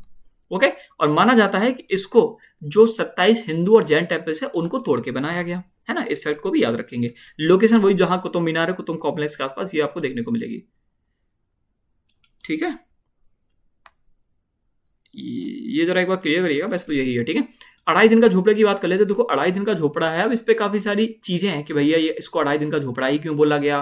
फिलहाल आपको ऊपर वाले का जो फैक्ट है आपको बस ये याद रखना है कि कुतुबुल इस्लाम कहाँ पे, दिल्ली में है, और 2.5 दिन का झोपड़ा कहाँ है, ये अजमेर में है। ठीक है, और टाइम पीरियड ये कब बनाना स्टार्ट हुआ वो भी देख लेना, अगर देख लोगे तो अच्छी बात है। ठीक है, इसका देख लीजिएगा। ठीक है, अब इसके 3 रीजन्स हैं। पहला रीजन ये है कि इसको जब 2.5 दिन का झोपड़ा बोला गया तो सबसे बेसिक रीजन जो कि आपने सुना होगा कि भैया हाँ, ये इतनी बड़ी मस्जिद 2.5 दिन में तैयार हो गई थी। नहीं, ये रीजन नहीं है। सुनो, 2.5 दिन में तैयार नहीं होगी, आप भी समझ पा रहे होगे, है ना। सीमेंट को सूखने में ही टाइम लगेगा, गुम्मों को सूखने में टाइम लगेगा। तो एक जो फैक्ट जो कि मतलब आप सुने होंगे, जो कि अभी आप बताए, लेकिन इसका भी जो आपने सुना होगा वो क्लियर फैक्ट ये है कि 2.5 दिन में इसका बेसिक स्ट्रक्चर तैयार हो गया था, तभी इसको 2.5 दिन या फिर 2.5 दिन का झोपड़ा बोला गया। लेकिन दूसरी बात, ये तो आपने मान लिया ढाई दिन का झोपड़ा एक है। दूसरी बात यह है कि यहाँ पे एक पंजाबा शाह करके किंग हुआ करते थे जिनकी डेथ एनिवर्सरी को सेलिब्रेट करते थे, इसलिए इसको अढ़ाई दिन का झोपड़ा बोला गया। भैया अगर हम पंजाबा शाह की यहाँ पे डेथ एनिवर्सरी सेलिब्रेट कर रहे हैं तो हमने इसको अढ़ाई दिन का झोपड़ा क्यों बोला? क्योंकि जो पंजाबा शाह की जब हम लोग डेथ एनिवर्सरी सेलिब्रेट करते हैं तो माना जाता है कि ढाई दिन सेलिब्रेट करते हैं, इसलिए इसको ढाई दिन का झोपड़ा बोला गया। चलो भैया ये भी हो सकता है, ये भी हो सकता है। ये वाला क्या है? तो ये वाला ये है, ये बेसिकली जो कि मुझे ठीक लगता है, जिसको मैं भी मानता हूँ कि इसको अढ़ाई दिन का झोपड़ा इसलिए बोला गया क्योंकि ये दिखाना चाह रहे हैं कि जो ह्यूमंस है ना, जो इंसान है, वो दुनिया में कुछ समय के लिए आए हैं, जीवन भर के लिए तो यहाँ पे रहेंगे नहीं। मेरा समय, आपका समय, सबका समय कुछ समय का है, तो सिर्फ ढाई दिन का झोपड़ा है दुनिया आपकी, और उसके बाद आपको जाना है। आप आए हैं तो आपको जाना है। इस चीज को दिखाने के लिए इसको ढाई दिन का झोपड़ा भी बोला जाता है, तो इस बात को भी याद रखेंगे, ठीक है। तो मुझे थोड़ा अच्छा लग रहा है ना, अब ये सही हो कि ना हो, बट ये मुझे थोड़ा अच्छा लग रहा है। और हाँ, एक बात याद रखिए कि पहले ये एक संस्कृत स्कूल था, बाद में जाके इसको मॉस्क बना दिया गया। पहले क्या था ये? पहले ये एक संस्कृत स्कूल था, बाद में जाके मॉस्क बनाया गया। किसके द्वारा? ऐबक के द्वारा, जब घोरी जीत जाते हैं। कौन से? सेकंड बैटल ऑफ तराइन में। अब कुतुब मीनार जो कि दिल्ली में है, इसके बारे में जान लेते हैं। ये कुतुब मीनार है ना, ये पूरा जो नीचे देख रहे हो कुतुब कॉम्प्लेक्स है, ये एंट्री वाला है, ठीक है। तो चलो अब देख लेते हैं। इसको विक्ट्री टावर बोला गया। अब विक्ट्री टावर क्यों बोला? सेम चीज मैं भी आपको बताया था कि 1192 में जब मोहम्मद गोरी जीत गए थे तो उनको लगा विक्ट्री टावर बनवाना चाहिए। तो गोरी की जीत के बाद ये लोग क्या बनवाते हैं? विक्ट्री टावर बनवाते हैं, इसलिए इसको विक्ट्री टावर ही बोला जाता है, या फिर विक्ट्री ऑफ महमूद गोरी आफ्टर 1192। इसकी हाइट एग्जैक्ट याद नहीं रखनी है, आप बस 72 मीटर याद कर लीजिए या फिर 73 मीटर याद कर लीजिए। अगर 72.5 मीटर याद कर लोगे तो बहुत बेटर रहेगा। और बेटर इसलिए रहेगा क्योंकि ये ऐसा तो है नहीं कि दिन में बढ़ जाती है नीचे हो जाती है, तो एग्जैक्ट याद कर लोगे तो अच्छा रहेगा। प्लस इसकी जो हाइट है वो ये भी याद कर लोगे, 237 फीट एंड 10 इंचेस है। क्यों? क्योंकि कभी हो सकता है एग्जामिनर्स का मन हो तो वो फीट में पूछने लगे। अब आपको कन्वर्सन पता होगा नहीं, और अगर पता है तो अच्छी बात है, बाकी याद कर लोगे तो बेटर हो जाएगा, ठीक है। 237 फीट एंड 10 इंचेस। अब भैया इंस्क्रिप्शन इसमें विजय स्तंभ देखने को मिलता है, जो कि अलाउद्दीन खिलजी इंस्क्राइब करवाते हैं किसमें? नागरी में है ना, नागरी लैंग्वेज में, ठीक है। इस पे विजय स्तंभ लिखा देखने को मिलता है, किस पे? कुतुब मीनार पे, ठीक है। अब ये जो कुतुब मीनार है ये बहुत अच्छी है, आप देख रहे हो ना कितनी सुंदर है। तो इसको लेकिन किसी से इंस्पिरेशन लेके बनाया गया। वो इंस्पिरेशन किससे ली गई है? वो ली गई है मिनारत एजाम, जो कि अफगानिस्तान में है, ठीक है। और ये भी एक यूनेस्को वर्ल्ड हेरिटेज साइट है, ओके। इसका जो कंस्ट्रक्शन हुआ था वो ऐबक ने स्टार्ट किया था, ठीक है। कंस्ट्रक्शन स्टार्ट ऐबक ने किया था। इस पे बेसिकली 4 रूलर्स काम करते हैं, ठीक है। आपने 3 के बारे में सुना होगा, चलो चौथा भी मैं आपको बता दूंगा, ठीक है। तो इस पे बेसिकली ऐबक काम करते हैं, सॉरी हाँ, ऐबक स्टार्ट करते हैं इसका कंस्ट्रक्शन। और किसके ऑनर में? किसको ऑनर करने के लिए? सूफी संत ख्वाजा कुतुबुद्दीन बख्तियार काकी के, ठीक है। और जो ऐबक है ना, कुतुबुद्दीन ऐबक, इनके टाइम तक सिर्फ एक स्टोरी कंप्लीट हो पाई थी, मतलब सिर्फ एक माला कंप्लीट हो पाया था। इस बात को भी याद रखेंगे। बाद में जाके इल्तुतमिश इसको कंप्लीट करते हैं। फिरोज शाह तुगलक के टाइम पे क्या होता है कि इस पे लाइटनिंग मतलब बिजली गिर जाती है। बिजली गिर जाएगी तो उनको रिपेयर कराना पड़ेगा, तो फिरोज शाह तुगलक इसको रिपेयर करा लेते। तो फिरोज शाह तुगलक का कंट्रीब्यूशन आया, इल्तुतमिश का आया। स्टार्ट किसने करा था? स्टार्ट भैया करा था कुतुबुद्दीन ऐबक। 3 लोग का आ गया। एक आएगा लोधी डायनेस्टी से। लोधी डायनेस्टी जो कंट्रीब्यूशन आएगा, कोई बड़ा कंट्रीब्यूशन नहीं होगा, वो सिकंदर लोधी इसमें कंट्रीब्यूट करते हैं। बेसिकली क्या करते हैं? इसको थोड़ा रिपेयर कराते हैं, ठीक है। बस उससे ज्यादा कुछ आपको जानने की नीड नहीं है, ठीक। और एक टाइम पे इसको वर्ल्ड की टॉलेस्ट बिल्डिंग माना जाता था, इसलिए जो कुतुब मीनार है काफी ज्यादा फेमस है। इसकी जो लोकेशन है कुतुब कॉम्प्लेक्स में, मेहरौली दिल्ली, ठीक है। यहाँ पे हमको इल्तुतमिश का टूम्ब भी देखने को मिलेगा, मतलब इल्तुतमिश की कब्र भी हमको इसी कुतुब कॉम्प्लेक्स में देखने को मिलती है, ठीक है। The Qutub Minar and its monuments in Delhi were inscribed. सीधी बात यह है कि कुतुब मीनार के मॉन्यूमेंट्स को यूनेस्को वर्ल्ड हेरिटेज के साइट के अंदर 1993 में लिया गया, और इसको कुतुब मीनार को कल्चरल क्राइटेरिया के अंडर में यूनेस्को वर्ल्ड हेरिटेज साइट में लिया गया, ठीक है। आप अगर ईयर याद कर लोगे ना, 11 क्यों बोल रहा हूँ, अच्छा वो 1192 का रटा हुआ है, तो 1993 अगर ईयर याद कर लोगे तो मोर देन इनफ है। कुतुब मीनार को कब यूनेस्को वर्ल्ड हेरिटेज साइट बनाया गया? तो 1993, ये मोर देन इनफ है, ठीक है। ये बिल्कुल जानने की नीड नहीं है, बिल्कुल, ठीक है। पहले एक बात बताया कि कुतुब मीनार में पहले आप अंदर जा सकते थे, पर जो रिस्ट्रिक्शन है ये December 4, 1981 से स्टार्ट हो गई कि अब आप कुतुब मीनार के अंदर नहीं जा सकते, क्योंकि एक थोड़ा सा मेजर इंसिडेंट हो गया था। अब इंसिडेंट ये हुआ था कि वहाँ पे एक पावर कट हो गया। अब पावर कट सडन मतलब अचानक से हो गया, तो भगदड़ मच गई। अब जब भगदड़ मच जाती है तो उस भगदड़ में 45 लोगों की मृत्यु हो जाती है, प्लस 21 लोग घायल हो जाते हैं। तो उस वजह से इसमें जो एंट्री है कुतुब मीनार के अंदर जाने वाली, उसको रिस्ट्रिक्ट कर दिया गया, या फिर हमेशा हमेशा के लिए बंद कर दिया गया। ये है वो डेट, ठीक है। कभी डेट नहीं पूछेंगे, कभी शायद ये भी ना पूछे, ठीक है।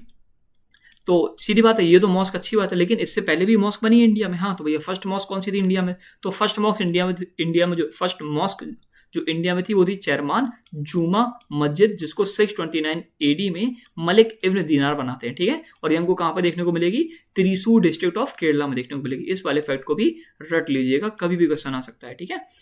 लिटरेरी पैटर्नेज की बात करें तो ये हसन निजामी को पैटर्नेज करते हैं। हम लोग किसकी बात कर रहे हैं, हम लोग कर रहे हैं कुतुबुद्दीन ऐबक की बात। तो हसन निजामी को पैटर्नेज करते हैं, जो कि ताज उल मसीरी लिखते हैं, जिसमें ऐबक है ना, कुतुबुद्दीन ऐबक, उनने कैसे राज किया उनके बारे में लिखा हुआ है। और दूसरा जो हमको देखने को मिलता है वो अहमद सरहिंदी देखने को मिलते हैं, जो कि मतलब कुतुबुद्दीन ऐबक ने इनको भी पैटर्नेज करा था, जो कि लिखते हैं तारीख ए मुबारक शाही, जो कि दिल्ली सल्तनत के लेटर क्रॉनिकल्स, मतलब उसके बाद की जो चीज़ें उनके बारे में बताती है, और जो हिस्ट्री है सुल्तान्स की उनके बारे में बताती है, ठीक है, सल्तनत की। और फखरुद्दीन, ये भी याद रखेंगे, ठीक है, फखरुद्दीन। मंगोल्स के बारे में चलो बात कर लेते हैं। अब देखो मंगोल्स के बारे में ये नहीं कि मैं देखो पहले बहुत सारा डेप्थ में लिखा हुआ था, फिर मुझे लगा कि आपको इतना जानने की नीड नहीं है, तो फिर मैंने बहुत सारे फैक्ट्स हटा दिए। तो बेसिक जान लीजिएगा, बट 1 मिनट का मुझे टाइम दीजिएगा, 1 मिनट का टाइम दो, जरा थोड़ा चार्ज पे लगा लो। तो चलिए फिर हम लोग मंगोल्स को डिस्कस कर रहे थे। तो मंगोल्स के बारे में थोड़ी चीज़ जान लीजिए कि जो उनकी जो कैवलरी थी, कैवलरी मतलब होता है घुड़सवारी, बहुत अच्छी घुड़सवारी करते थे। और साथ में ये क्या करते थे कि घोड़े पे खड़े खड़े अच्छा आर्चरी कर लेते थे, अटैक कर लेते थे, बहुत अच्छे से अटैक कर लेते थे, जूतों को बेसिकली फंसा लेते थे, इस वजह से गिरते भी नहीं थे। और काफ़ी झुक के, मतलब ये है कि घोड़े पे ये चल रहा है ना, तो अभी तो सीधे हैं, ये झुक के भी अटैक कर सकते थे। दूसरी बात, बहुत ज़्यादा जल्दी फास्ट मूव करते, तो इनके सारी बहुत सारी चीज़ें थी। ऊपर से मंगोल्स के बारे में ये बात याद रखिए कि काफ़ी ज़्यादा, क्या बोलते हैं उसको, क्या बोलते हैं इसको, ब्रूटल थे। काफ़ी ज़्यादा ये ब्रूटल थे। ब्रूटल मतलब ये समझो कि भैया किसी पे भी रहम नहीं करते थे। जब भी अगर इनकी कभी किसी लड़ाई होती तो पहले कुछ दिन आके बोल देते थे कि देखो हम यहाँ पे हमला करने आएंगे इस दिन पहले और लूट के ले जाएंगे। तो उन्होंने बोला कि चलो ठीक है, तुमसे लड़ते हैं क्या भाई। तो लेकिन जब मंगोल्स आए या फिर जब उन्होंने अटैक करा, तो ये समझो कि जहाँ पे अटैक करा वहाँ कुछ नहीं बचा, ठीक है। ना वहाँ इंसान बचे, ना वहाँ बच्चे बचे, ना वहाँ जमीन बची, ना वहाँ घर बचे, ना वहाँ धूल बची, नहीं, धूल ही बची बस, और कुछ नहीं बचा। तो मंगोल्स भाई बहुत खूंखार थे, बहुत खतरनाक थे, और इन्हीं का डर इन लोग को लगा रहा जो कि दिल्ली पे रूल कर रहे थे, है ना। अब ये धीरे धीरे दिल्ली पे भी 1-2 बार अटैक करेंगे, बट एक व्यक्ति आएगा जो कि इनसे बोलेगा अच्छा रुको हमारी चाली, और इनको हरा देगा। वो कौन था, अलाउद्दीन। ओके, तो ये नोमैडिक ट्राइब थी सेंट्रल एशिया से, ठीक है। और ये रूल कर रहे थे यूनिफाई मतलब ये बहुत बड़ा बन जाता है। ये कौन सा, मंगोल्स वाला, जो मंगोल किंगडम है काफ़ी बड़ा होता है, ठीक है। ये one of the largest empire है वर्ल्ड हिस्ट्री का, इस बात को भी याद रखिएगा। और जिसका एक्सटेंड है वो हमको चाइना से लेकर यूरोप तक देखने को मिलता है। तो ये गेंगिस खान के अंडर में बेसिकली यूनिफाइड हो जाते हैं अर्ली 13th सेंचुरी में। ये ब्रूटल इन्वेजन्स के लिए जाना जाता था कि आते थे, लूटते थे, भागते थे। हाईली भागते गया, सब लूट ही लिया है, सबको खत्म कर दिया, भागने की क्या नीड है, सीधी बात। हाईली मोबाइल कैवलरी, मोबाइल मतलब बहुत जल्दी मूव करती थी इनकी कैवलरी, मतलब घुड़सवारी। साइकोलॉजिकल वॉरफेयर, और ये साइकोलॉजी से वॉरफेयर लड़ा करते थे, बहुत भयंकर दिक्कत दिया करते थे लोगों को, ठीक है। इनिशियल मंगोल थ्रेट जो कि हमको इंडिया में देखने को मिलते हैं इल्तुतमिश के टाइम पे, ठीक है। ऐसा ही होता है जो ख्वारेंजीबी एम्पायर प्रिंस होते हैं जिनका नाम होता है ख्वारेंजिम शाह, इनको हरा दिया जाता है, ठीक है। बाद में जो गेंगिस खान होते हैं 1221 में, ये बेसिकली जलालुद्दीन मांग भरनी के पीछे पड़े होते हैं, जो कि इंडस रिवर तक भाग जाता है। और बाद में जाके जब इंडस रिवर तक भाग जाता है, ये व्यक्ति बेसिकली कहाँ गए वो, ये बेसिकली व्यक्ति इल्तुतमिश से बोलता है कि भाई हमको बचा लो। अब इल्तुतमिश को पता था कि मंगोल्स ने भैया डेंजर व्यक्ति, अगर हम इस व्यक्ति को बचा तो लेंगे, लेकिन अगर मंगोल्स ने दिल्ली पे अटैक कर दिया तो क्या दिक्कत होगी। इसी वजह से इल्तुतमिश मना कर देते हैं। अब इल्तुतमिश मना कर देंगे तो ये दिल्ली में नहीं आएगा, ये व्यक्ति दिल्ली में आ नहीं पाएगा, और अगर ये व्यक्ति दिल्ली में नहीं आएगा तो गेंगिस खान इसके पीछे नहीं आएगा, मतलब मंगोल्स नहीं आएंगे। इसीलिए माना जाता है कि इल्तुतमिश ने बहुत बढ़िया दिमाग लगाया और इस व्यक्ति को ना आने दिया। इसी वजह से हम लोग मंगोल्स के कहर से बच गए। ओके, हो गया। फिर बलवन के अंडर, अलाउद्दीन खिलजी के अंडर, ठीक है। मेजर, हाँ ये तीनों याद कर लेना, ठीक है। एक 1299 वाला कर पाओ तो चाहे ना कर पाओ, ये 1303 वाला थोड़ा कर लेना, क्योंकि 1303 में मंगोल्स अटैक करते हैं अलाउद्दीन के टाइम पे, जब अलाउद्दीन चित्तौड़ में कैंपेन कर रहे थे। अब चित्तौड़ वही राजा रावल सिंह वाली, ठीक है, रावल वाली, ठीक है। रावल जो क्लैन चली थी, आपको पता है ना कि 2 क्लैन चली थी, एक रावल वाली और एक सांगा वाली, वो अलग अलग है, ठीक है।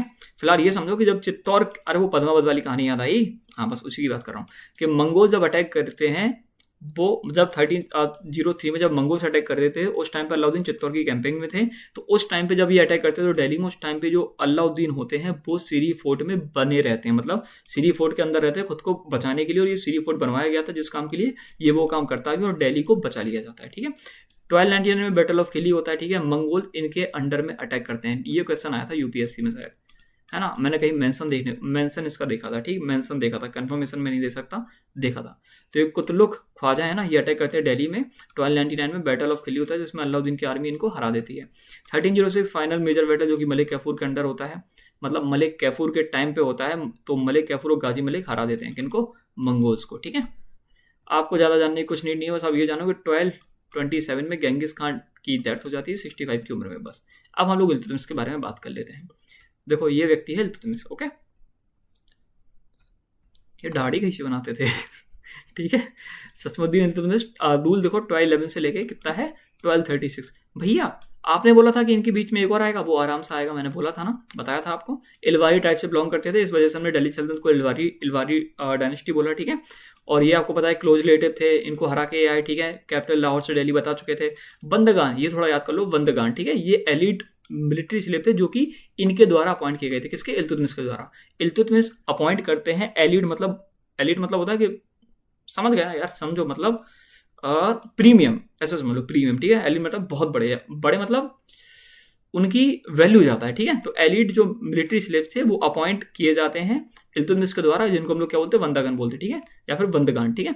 और इन्हीं को ट्रू फाउंडर माना जाता है, क्यों, क्योंकि इन्होंने स्लेव मामलुक डायनेस्टी को बसाया, इन्होंने जो एम्पायर है उसमें एडमिनिस्ट्रेशन अच्छा चलाया, कंसोलिडेट करके रखा, बाहर की लड़ाइयाँ नहीं होने दी, मंगोल इन्वेजर को देखा, बहुत सारी चीज़ें देखी, इसी वजह से हम इनको ट्रू फाउंडर मानते हैं। कैलिफ इन्वेजर, ये बस जान लो भाई, ये बस जान लो कि आपको पता है कि जो भी जब रूल करता है तो वो ये चाहता है कि भैया बाहर से कोई कहते हैं कि यार तुम यहाँ के रूलर हो, तो ये सेम चीज़ करते हैं, ये भी मैसेज भेजते हैं भैया। अब बातचीत कैलिफ को कि भैया ये कब भेजते हैं 1229 में, इस बात को रखना, 1229 में अब्बासिद कैलिफ के पास ये मैसेज भेजते हैं, कहते हैं कि भैया हमको रिकॉग्नाइज कर दो, कहाँ का, सुल्तान, हमें सुल्तान रिकॉग्नाइज कर दो इंडिया का, ताकि हमें कोई दिक्कत ना हो, ठीक है। तो कब भेजते हैं 1229 में भेजते हैं, ठीक है, ठीक है। अब जो यल्दूज था वो बोल रहा था कि भैया हमारा, अच्छा सुनो, ये बहुत अच्छी बात है कि यल्दूज क्या करता है, यल्दूज कहता है कि देखो अब वो तो चले गए हैं गोरी जी, उन्होंने कहा चले गए हैं। अब याद है ना यल्दूज कौन है, आपको सारी पॉलिटिक्स समझ में आ रही हुई, तो मोहम्मद गोरी बोलते हैं, मतलब मोहम्मद गोरी का जो लड़का, मतलब जो स्लेव था यल्दूज, और एक था कुतुबुद्दीन ऐबक के बाद आया इल्तुतमिश। तो इल्तुतमिश और यल्दूज के बाद बीच में एक बात ये होती है, तो यल्दूज कहता है कि देखो यार मोहम्मद गोरी हमारे लिए छोड़ गए थे, दिल्ली हमें दे दो।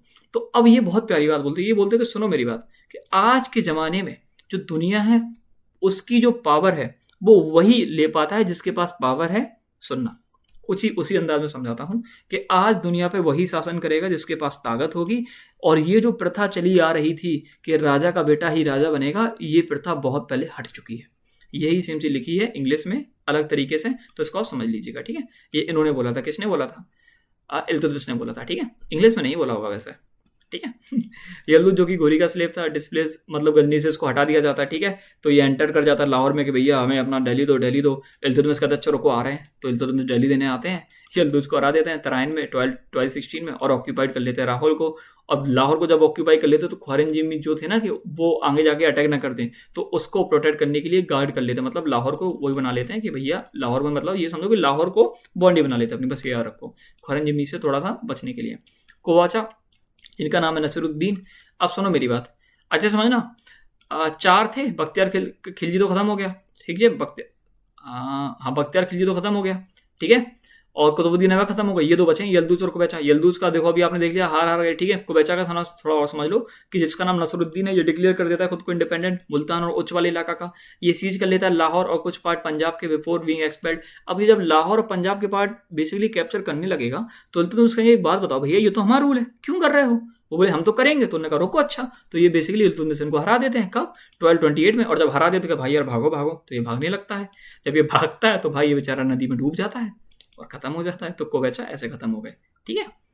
बंगाल की बात करें तो ये एवाज खलजी याद कर लो, गयासुद्दीन एवाज शाह, ठीक है। ये भी खुद को डिक्लेयर कर लेते हैं सुल्तान, कहाँ का, लखनौती का। ये बेसिकली मैं वो बता रहा हूँ जो कि थ्रेड्स अर्ली मतलब इल्तुतमिश ने, मैंने आपको बोला ना कि इल्तुतमिश ने एम्पायर को कंसोलिडेट किया था, बचा के रखा था, ज़्यादा फैल नहीं दिया, तो ये सारी उसने दिक्कतें झेली, ये मैं आपको बता रहा हूँ, ठीक है। तो एवाज खलजी भी ये भी खुद को डिक्लेयर कर देते हैं सुल्तान लखनौती का। तो ये इनको इल्तुतमिश का जो लड़का होता है नसरुद्दीन महमूद, वो हरा देता है, ठीक है।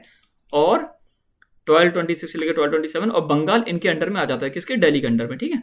इंटरनल डिसीजन की बात करो, सम ऑफिसर, अब जितने भी ऑफिसर थे ये कहते हैं एक बात बताओ यार, तुम तो नौकर हो यार, स्लेव हो, तुम्हारी इज्जत कौन करेगा भाई, तो ये चीज़ जब ये कहते हैं तो उनको थोड़ा बुरा हो रहा तो लगता है, लेकिन ये इतना ध्यान नहीं देते। तो सीधी बात ये मानो कि ऑफिसर काफ़ी बार बोलते थे यार हम तुम्हारी बात नहीं मानेंगे, तुम कुछ काम वाम के हो नहीं, लेकिन बाद में जब ये इनको हराते हैं ये सारी चीज़ें तो कहते हैं यार तुम तो बढ़िया आदमी हो यार, तुम ही तो हो सब कुछ। ये सारी चीज़ें, ठीक है। राजपूत चीफ जो होते हैं वो भी इंडिपेंडेंस चाहते थे, कलिंजर, ग्वालियर, ईस्टर्न राजस्थान वाले, ठीक है। तो मंगोल खरंजीवी वाला तो आप देख चुके हैं कि मांगबंडी को आने से मना कर देते हैं, इसी वजह से एक खुद को सेव कर लेते हैं, ठीक है। ऊपर जो सेम कहानी बताई थी वही यहाँ पे लिखी हुई है। राजपूत कैंपेस एंड कंसोलिडेशन की बात करो, रणथंबोर 1226 में ये दिल्ली के अंडर आ जाता है। कलिंजर, ग्वालियर, उज्जैन, महाकाल, ईस्टर्न राजस्थान, ये सारा का सारा बेसिकली इनके अंडर में आ जाता है किसी न किसी तरीके से। बस ये चालू, ठीक है। ये आपको एकदम जानने की बिल्कुल नीड नहीं है, ओके। एडमिनिस्ट्रेशन एंड इंस्टीट्यूशन, तो यहाँ पे आपको देखने को मिलेगा चहलगानी चालीसा, जिसको हम लोग क्या बोलते थे, तुर्कानी चहलगानी, क्योंकि इसमें तुर्क्स होते थे। अब जो तुर्क की बात हो रही है ये तुर्कमेनिस्तान वाला है, और ये जो टर्की जो तुर्की डायनेस्टी से तुर्कमेनिस्तान वाली है, टर्की की बात नहीं हो रही है, इस बात को याद रखिएगा, ठीक है। तो चहलगानी चालीसा, चालीसा मतलब होता है 40, तो इसमें माना जाता था कि इसमें 40 टर्किक नोवस देखने को मिलते थे। अब 40 माना जाता है, 40 थे कि नहीं थे उसका कंफर्मेशन मैं तो नहीं देख सकता। मतलब 40 का मतलब क्या था कि 40 ही होंगे, 41 क्यों नहीं हो सकते भाई, 39 क्यों नहीं हो सकते भाई, तो वो थोड़ा अलग है, ठीक। फिर भी जैसा लिखा है उसको देख लेते हैं। और इसी को हम लोग तुर्कानी चहलगानी बोलते थे, क्योंकि इसमें बहुत सारे तुर्क थे। इनका जो काम होता था वो एडवाइस करते थे सुल्तान को। और ये जो तुर्कानी चहलगानी जिसमें 40 होशियार लोग हैं, धीरे धीरे बहुत पावरफुल हो जाते हैं। अब जब ये पावरफुल हो जाते हैं, बात याद रखना कि यहीं पे एक बलवन देखने को मिलेगा, बलवन इसी तुर्कानी चहलगानी का पार्ट था, बलवन। और ये लोग क्या करते हैं, इतनी इनकी पावर हो जाती है कि भैया राजा आजा बदलने का काम भी इनका हो जाता है। ये कहते हैं कि देखो अब तो हम 40 लोग का आपका, आज ये लड़का राजा बनेगा तो आज यही बनेगा, ऐसा हो जाता था, ठीक है। ये आपको देखने को मिलेगा। इस सर्कल से बाद में जाके बलवन इमर्ज होता है, ठीक है। ये व्यक्ति जानता था, ये व्यक्ति सब जानता था, ठीक है। ये व्यक्ति बहुत दगाबाजी करेगा, अभी देखना आप, ये बलवन अभी बताते हैं आपको। वजीर, जिसको निजाम मुल्क मुल्क बोलते थे, ये हेड होता था सिविल एडमिनिस्ट्रेशन फाइनेंस का। ये कोऑर्डिनेट करता था revenue, army payments and iqta audit. So आपको क्या रखना है, आपको बस याद करना है कि वजीर मतलब होता है निजामुल मुल्क, ठीक है। अब इक्ता सिस्टम समझो, जिसमें ये अरेबिक वर्ड है पहली बार, ठीक है। ये स्टार्ट हुआ था पर्सिया ईरान में, ठीक है। इसकी डेफिनेशन बेसिकली ये है कि आपको कुछ टेरिटरी दी जाएंगी जिससे आप रेवेन्यू कलेक्ट करिए, और उसमें बदले में आपको हमें सर्विस देनी पड़ेगी, ठीक है, नोबल्स और ऑफिसर्स को, ठीक है, सर्विस देनी पड़ेगी। तो उस सर्विस में होगा क्या कि जब भी इंसान को, जब भी किंगडम को या फिर किंग को नीड होगी आर्मी की, नीड होगी ट्रूप्स की, तो उनको मेंटेन करके आप दोगे, प्लस आर्मी का खर्चा भी आप ही देखोगे। अब जो इक्तेदार होता था, जिसे जो जमीन देते थे उसको बोलते थे इक्ता। क्या बोलते थे, इक्ता। अब जो जमीन है उसको इक्ता बोला। अब जो जमीन को होल्ड करेगा, जिसको दी गई, उसको इक्तेदार बोलते थे, मुक्ति बोलते थे, या फिर वाली बोलते थे। ये तीनों के तीनों वर्ड आपको याद रखने हैं, ठीक है। दे मेंटेन, इनका काम क्या होता था कि ट्रूप्स को मेंटेन करें, मतलब जो आर्मी है उसको मेंटेन करें, कभी भी जरूरत पड़ सकती है। लॉ एंड ऑर्डर को देखें, ठीक है। और रिमेन सरप्लस, सरप्लस मतलब फजावल, जो फावजिल है जो, उसको ट्रेजरी में दे। ट्रेजरी मतलब काल कोठरी, काल कोस होता, अरे यार मतलब राज्य के सोना जहां पे सारा रखते हैं ना राज्य में, तो वहां पे सारा दे दे। फाजिल मतलब होता है कि जितना आप ज्यादा कलेक्ट कर रहे हो वो सारा यहाँ पे दे देना, ठीक है, बस यही मतलब है। नॉन हेरिडिटी, तो इक्तास व ट्रांसफरेबल, जो इक्तास वो ट्रांसफरेबल थे। ऐसा था कि यार देखो तुम अच्छे से काम नहीं कर रहे हो, तुमने यार ट्रूप्स नहीं भेजी, पिछली बार हम पिट गए यार, वो इलाका वहां से चला गया, ऐसा करो कि अब ये लड़का करेगा, है ना, तो ट्रांसफर कर सकते थे। ऐसा नहीं था कि हेरिडिटी थी कि देखो पहले इनको मिला, अब इनके लड़के को ही मिलेगा, अब इनके लड़के को ही मिलेगा। बाद में जाके कोई ऐसा कर देता है कि इनको मिलेगा फिर इनके लड़के को मिलेगा, तो ऐसा क्या होता है कि भैया अब एक ही लड़के को दे दोगे, तो एक टाइम ऐसा आएगा कि उस टाइम पे जहां मतलब जिस जगह का आप इक्ता दे रहे हो, तो उस इलाके में वो फैमिली पावरफुल हो जाएगी, फिर वो क्या कर देगी, विद्रोह कर देगी। तो यहाँ पे आप देखोगे तो यहाँ पे इक्तास ट्रांसफरेबल थे, हेरिडिटरी क्लेम्स नहीं थे, ठीक है। अब फवाजिल क्या होता है, फवाजिल जो कि आपको पता है, ठीक है, फाजिल, ठीक है। ये सरप्लस रेवेन्यू, जो ज्यादा रेवेन्यू हो रहा है, आपने ट्रूप्स को दे दिया, एडमिनिस्ट्रेशन को दे दिया, फिर जो जितना बचा है वो हमको दे दो, ठीक है, इसको बोलते थे फवाजिल, फाजिल, ठीक है। ये भी याद रखना है, ठीक है, रख लेना है। Military obligation, launch campaigns when ordered, keep troops battle ready, submit. अरे हाँ, ये जो काम हो रहा है ना, इक्ता का बेसिकली बात बता रहे हैं कि लॉन्च करते थे कैंपेन्स को, जब भी उनको ऑर्डर दिया जाता था, ट्रूप्स को पहले से बना के रखते थे, बैटल रेडी, ठीक है, सबमिट करते थे ऑडिट टाइम टू टाइम कि देखो कैसा चल रहा है। अब टेरिटोरियल यूनिट्स थोड़ा देख लो, परगाना, परगाना ये लोअर यूनिट होती थी, क्लस्टर ऑफ विलेज मतलब बहुत सारे जो गांव मिलके बनेंगे ना, उसको हम लोग क्या बोलेंगे, परगाना बोलेंगे, ठीक है। मेंटेड बाय आमिर और सिकदर, इसको या तो आमिल या फिर कहो सिकदर, ये दोनों क्या करते थे, कंट्रोल करते थे। मतलब इनको जो कंट्रोल करने का काम होता था या तो आमिल का या सिकदर का, और ये बेसिकली फोकस किस पे करते थे, रेवेन्यू कलेक्शन और लोकल लॉ एंड ऑर्डर को भी मेंटेन करते थे, ये परगाना वाला। और जो आमिल और सिकदर है, इनका सिकदार जो भी है, इसको याद कर लीजिएगा, ठीक है, इंपॉर्टेंट है। अब सिक क्या होता था, ये मिड लेवल सब डिवीजन होता था अंडर अ प्रोविंस, जो प्रोविंस है ना उसके अंडर में डिवीजन देखने को मिलेगा, उसी को बोलते थे सिक, ठीक है। ओवरसीन बाय सिकदर इज सिक, ठीक है। सिकदर एज सिक इसको ओवरसीन करता था, मतलब इसके द्वारा कंट्रोल किया गया, ये सुपरवाइज करता था ओवर परगानास, ठीक है। ये जो परगानास है ना, जिनको हम लोअर ये बोला गया क्लस्टर ऑफ विलेजेस, तो इनको भी देखता था और इनको भी, ठीक है। ओके, एकता क्या होता था? एकता तो आपको पता है, ये physical military assessment, not a fixed layer of civil hierarchy granted for service, वही चीज है जो मैं आपको ऊपर बताया था, एकता वही है, ठीक है। परसिस्टेंस तो परगानास बाद में जाके मुगल ब्रिटिश में चलने लगे, ठीक है। जो परगानास है ये कंटिन्यू रहे मुगल्स और ब्रिटिश के टाइम पे, और इसके बाद आपको जानने के लिए नहीं है, बाद में डिस्कस करेंगे, ठीक है। बस आप ये जान लीजिए, ठीक है, ये दो और एक ये अलग चीज है, ठीक है। फिजिकल और क्वाइनेज रिफॉर्म्स, तो क्वाइनेज रिफॉर्म्स की बात करें तो देखो एक चीज और, कुतुबुद्दीन ऐबक के बारे में बताया था ना कि उन्होंने कोई भी कॉइन्स इंट्रोड्यूस नहीं करे थे, बट इन्होंने करे, किसने? इल्तुतमिश की बात करें तो उन्होंने एक टंका, जिसको हम लोग सिल्वर मतलब सिल्वर कॉइन जिसको टंका बोलते थे, और कॉपर कॉइन जिसको जित्तल बोलते थे, फिर जीतल बोलते थे, इन्होंने इसको इंट्रोड्यूस करा। कभी कभी नहीं पूछेगा जीवन में, बट अगर पूछ ले कि कितने ग्राम के होते थे, 10 से 11 ग्राम होते थे। इनमें 175 जो ग्रेन्स है ना, शायद इनका मोटे मतलब ऐसा कुछ डिजाइन बनी रहती थी, और इसमें अरेबिक लेजेंड में बहुत सारे जो रूलर्स हैं उनके नाम लिखे रहते थे। तो अरेबिक इंस्क्रिप्शन याद रखो, first stable Arabic inscribed coins, पहले ऐसे कॉइन्स थे जिसमें अरेबिक इंस्क्राइब्ड थी, मतलब लिखी हुई थी नॉर्थ इंडिया में से, ठीक है। ऑफन कैरीड कैलिफट नेम, ठीक है, कैलिफट का नेम होता था, जिसमें जो साफ साफ दिखा रहे थे कि भैया लेजिटिमेसी दिखाने के लिए कि देखो हम रूलर अच्छे हैं, वो सारी चीजें, ठीक है। रेवेन्यू डिसिप्लिन की बात करें तो regular assessment, recording and auditing of iqta revenue, जो इक्ता के रेवेन्यूज है उनका सब देख रहे हो ना, किससे कहाँ लिया था, कितना दिया था, मिलिट्री को दे रहे हो कि नहीं दे रहे हो, अरे यार तुमने तो पैसा मान लिया, ऐसा करो वापस करो, ये सारी चीजें, चलो इसको ट्रांसफर कर दो, है ना, क्योंकि इक्ता तो ट्रांसफरेबल थे, अभी थे, आगे जाके नहीं होंगे, वो भी देखेंगे कब नहीं होंगे, ठीक है भैया। हाँ, आप इतना सारा क्यों पढ़ा रहे हो हमको इल्तुतमिश के बारे में? क्योंकि मैंने आपको बोला था कि यही तो पूरा एम्पायर को बचा के रखता है, दिल्ली सल्तनत को तो कैसे रखता है, काम तो देखो बेचारे की मेहनत तो देखो आप। मैंने बता तो दिया इंपॉर्टेंट क्या है, मैंने जो बोला है सिर्फ वही इंपॉर्टेंट है, ठीक है।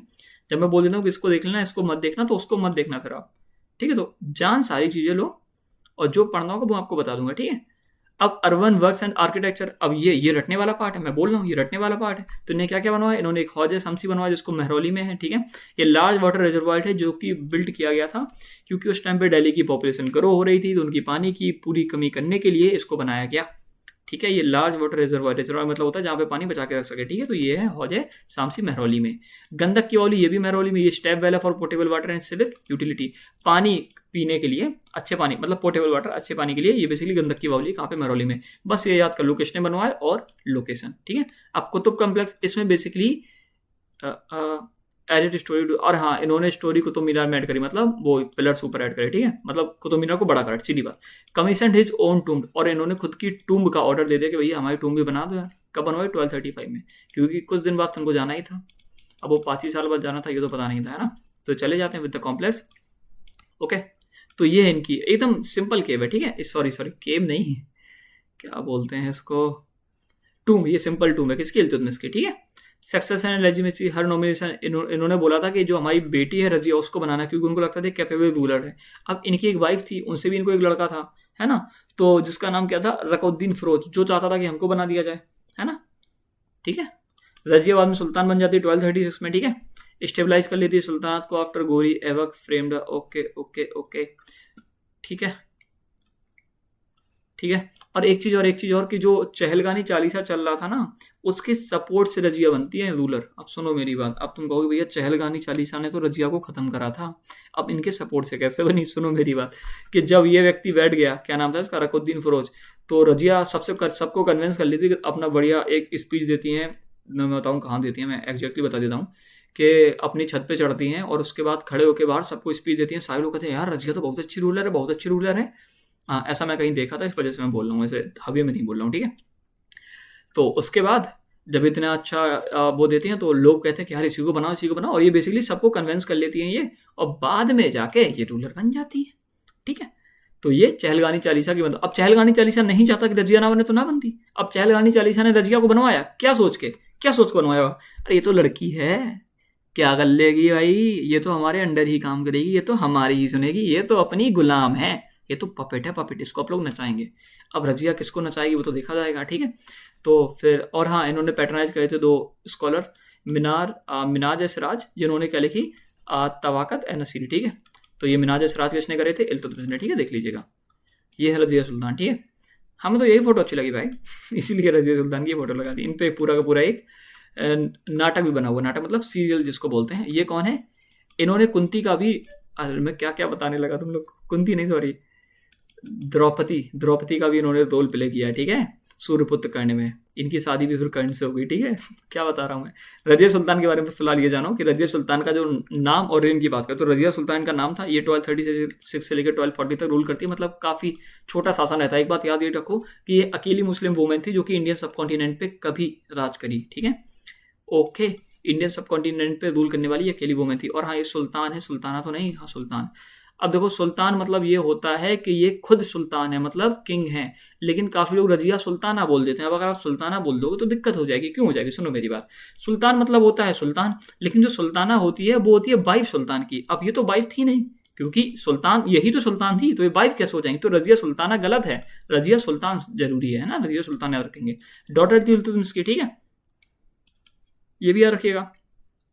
इल्तुतमिश परस्यूडेड नोबल्स, हाँ, इल्तुतमिश ने बोला था यार नोबल से कि यार भाई समझो यार, उलमा जो कि जिसमें मतलब वो ग्रुप वगैरह था, उन लोगों को बोला कि यार रजिया को एक्सेप्ट कर लो, तो वो नहीं कर रहे थे, लेकिन बाद में जाके मान जाते हैं, ठीक है।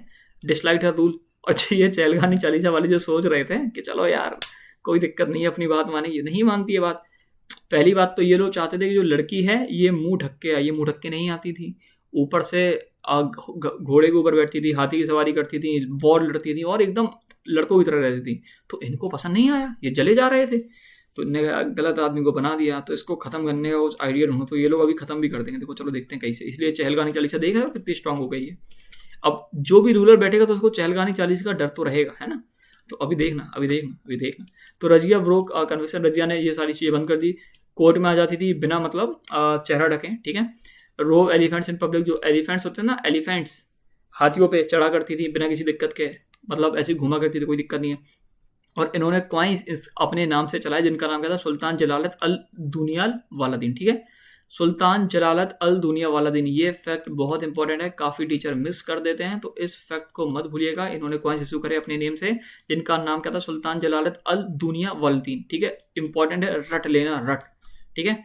ये अपॉइंट कर दिया यकतूत को, ठीक है, जिसको याकूत, ये अब्बासियन इलोफिथियल स्लेव था। ये मास्टर था रॉयल स्टेबल का, रॉयल स्टेबल मतलब जो घोड़ों को देखता था, ठीक है। माना जाता है ये इनका लवर भी था, माना जाता है, ठीक, माना जाता है, मैं एकदम नहीं कह रहा हूँ, माना जाता है, ठीक है। हिच क्लोजनेस, जब ये रजिया के काफ़ी क्लोज हो जाता है यकतूत, तो इस वजह से तुर्की नोबल्स कहते हैं, ये कहते हैं अरे ऐसा कैसे, ये हमारे सुल्तान के करीब कैसे हो रहा है, ये व्यक्ति कौन है, इसको खत्म करो, ठीक है। तो धीरे धीरे ये चैलेंज करने लगता है इनके डोमिनेंस को, ठीक है। Turkic nobles initially supported Razia, Razia को स्टार्टिंग में सपोर्ट करा था, बताया था ना। ये सोच रहे थे कि पपेट की तरह काम करेगी, है ना, बट दिक्कत हो जाती है। अब राइवलरीज, अब वही रकुद्दीन फिरोज वाली बात बता दी, जो कि इनके स्टेप ब्रदर थे, मतलब इल्तुतमिश के दूसरी बीवी के लड़के, है ना, ऐसे कुछ तो मतलब होगा।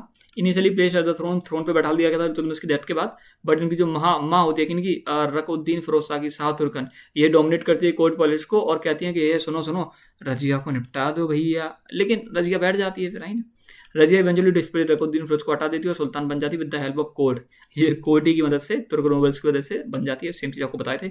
यकतूत को मार दिया जाता है। भैया ये तो अलग है, नहीं नहीं, यकतूत अलग है, अल्तुनी अलग है, ठीक है। तो यकतूत को जब मार दिया जाता है तो रजिया बेसिकली कैंपेन करने जा रही होती लाहौर में। जो कबीर खान है, जो मतलब इनका काफ़ी लॉयल था, याद ये रखना, ये काफ़ी लॉयल व्यक्ति था कबीर खान। तो लेकिन ये बोल देता है कि आज हम रिवॉल्ट करेंगे, ये रिवॉल्ट कर देता है, ये लाहौर चली जाती है। यार तुम रिवॉल्ट काहे कर रहे हो, क्या बात। तो जब रजिया जी लाहौर जाती हैं तो उस टाइम पे यकतूत को कंस्पिरेसी करके जो नोबल्स हैं मार देते हैं। सैड हो जाती हैं कौन, रजिया सुल्तान हो ही जाती होंगी, क्योंकि पता नहीं यहाँ क्या लिखा है, ये कहाँ कहाँ गया वो, कहाँ गया वो चीज। हाँ मतलब काफ़ी क्लोज हो जाते हैं, होती है ना रजिया इनके, तो बुरा ही लगा होगा भाई। तो उसके बाद क्या होता है, कहाँ गया पर लोग। तो अब ये भाई जब अल्तूनी होता है, जो ये होता है गवर्नर ऑफ बठिंडा। अब ये बठिंडा क्या है, वही वाला रीजन जिसकी वजह से पृथ्वीराज चौहान जी और मोहम्मद गोरी के बीच में लड़ाई हुई थी। इसका एक और नाम था बठिंडा का, वो कमेंट करके मुझे बताओ, ठीक है। ये रिवोल्ट कर देते हैं, ठीक है। तो ये कैप्चर कर लेते हैं रजिया को, रजिया को मतलब जो रजिया सुल्तान है उनको पकड़ लेते हैं और जेल में डाल देते हैं।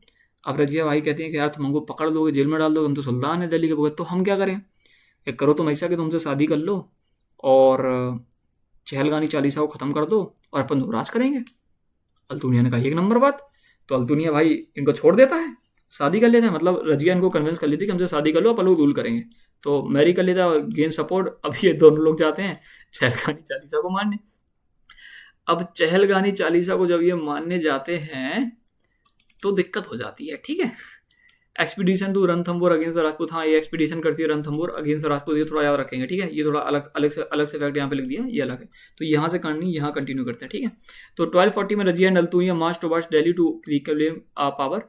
अल्तुनिया और जो रचिया है वापस जाते हैं दिल्ली में, किस लिए कि हम लोग लड़ेंगे, वो चहलगानी चालीसा को खत्म करेंगे, जैसे पिक्चर में होती है ना हैप्पी एंडिंग, और हम लोग राज करने लगेंगे, है ना।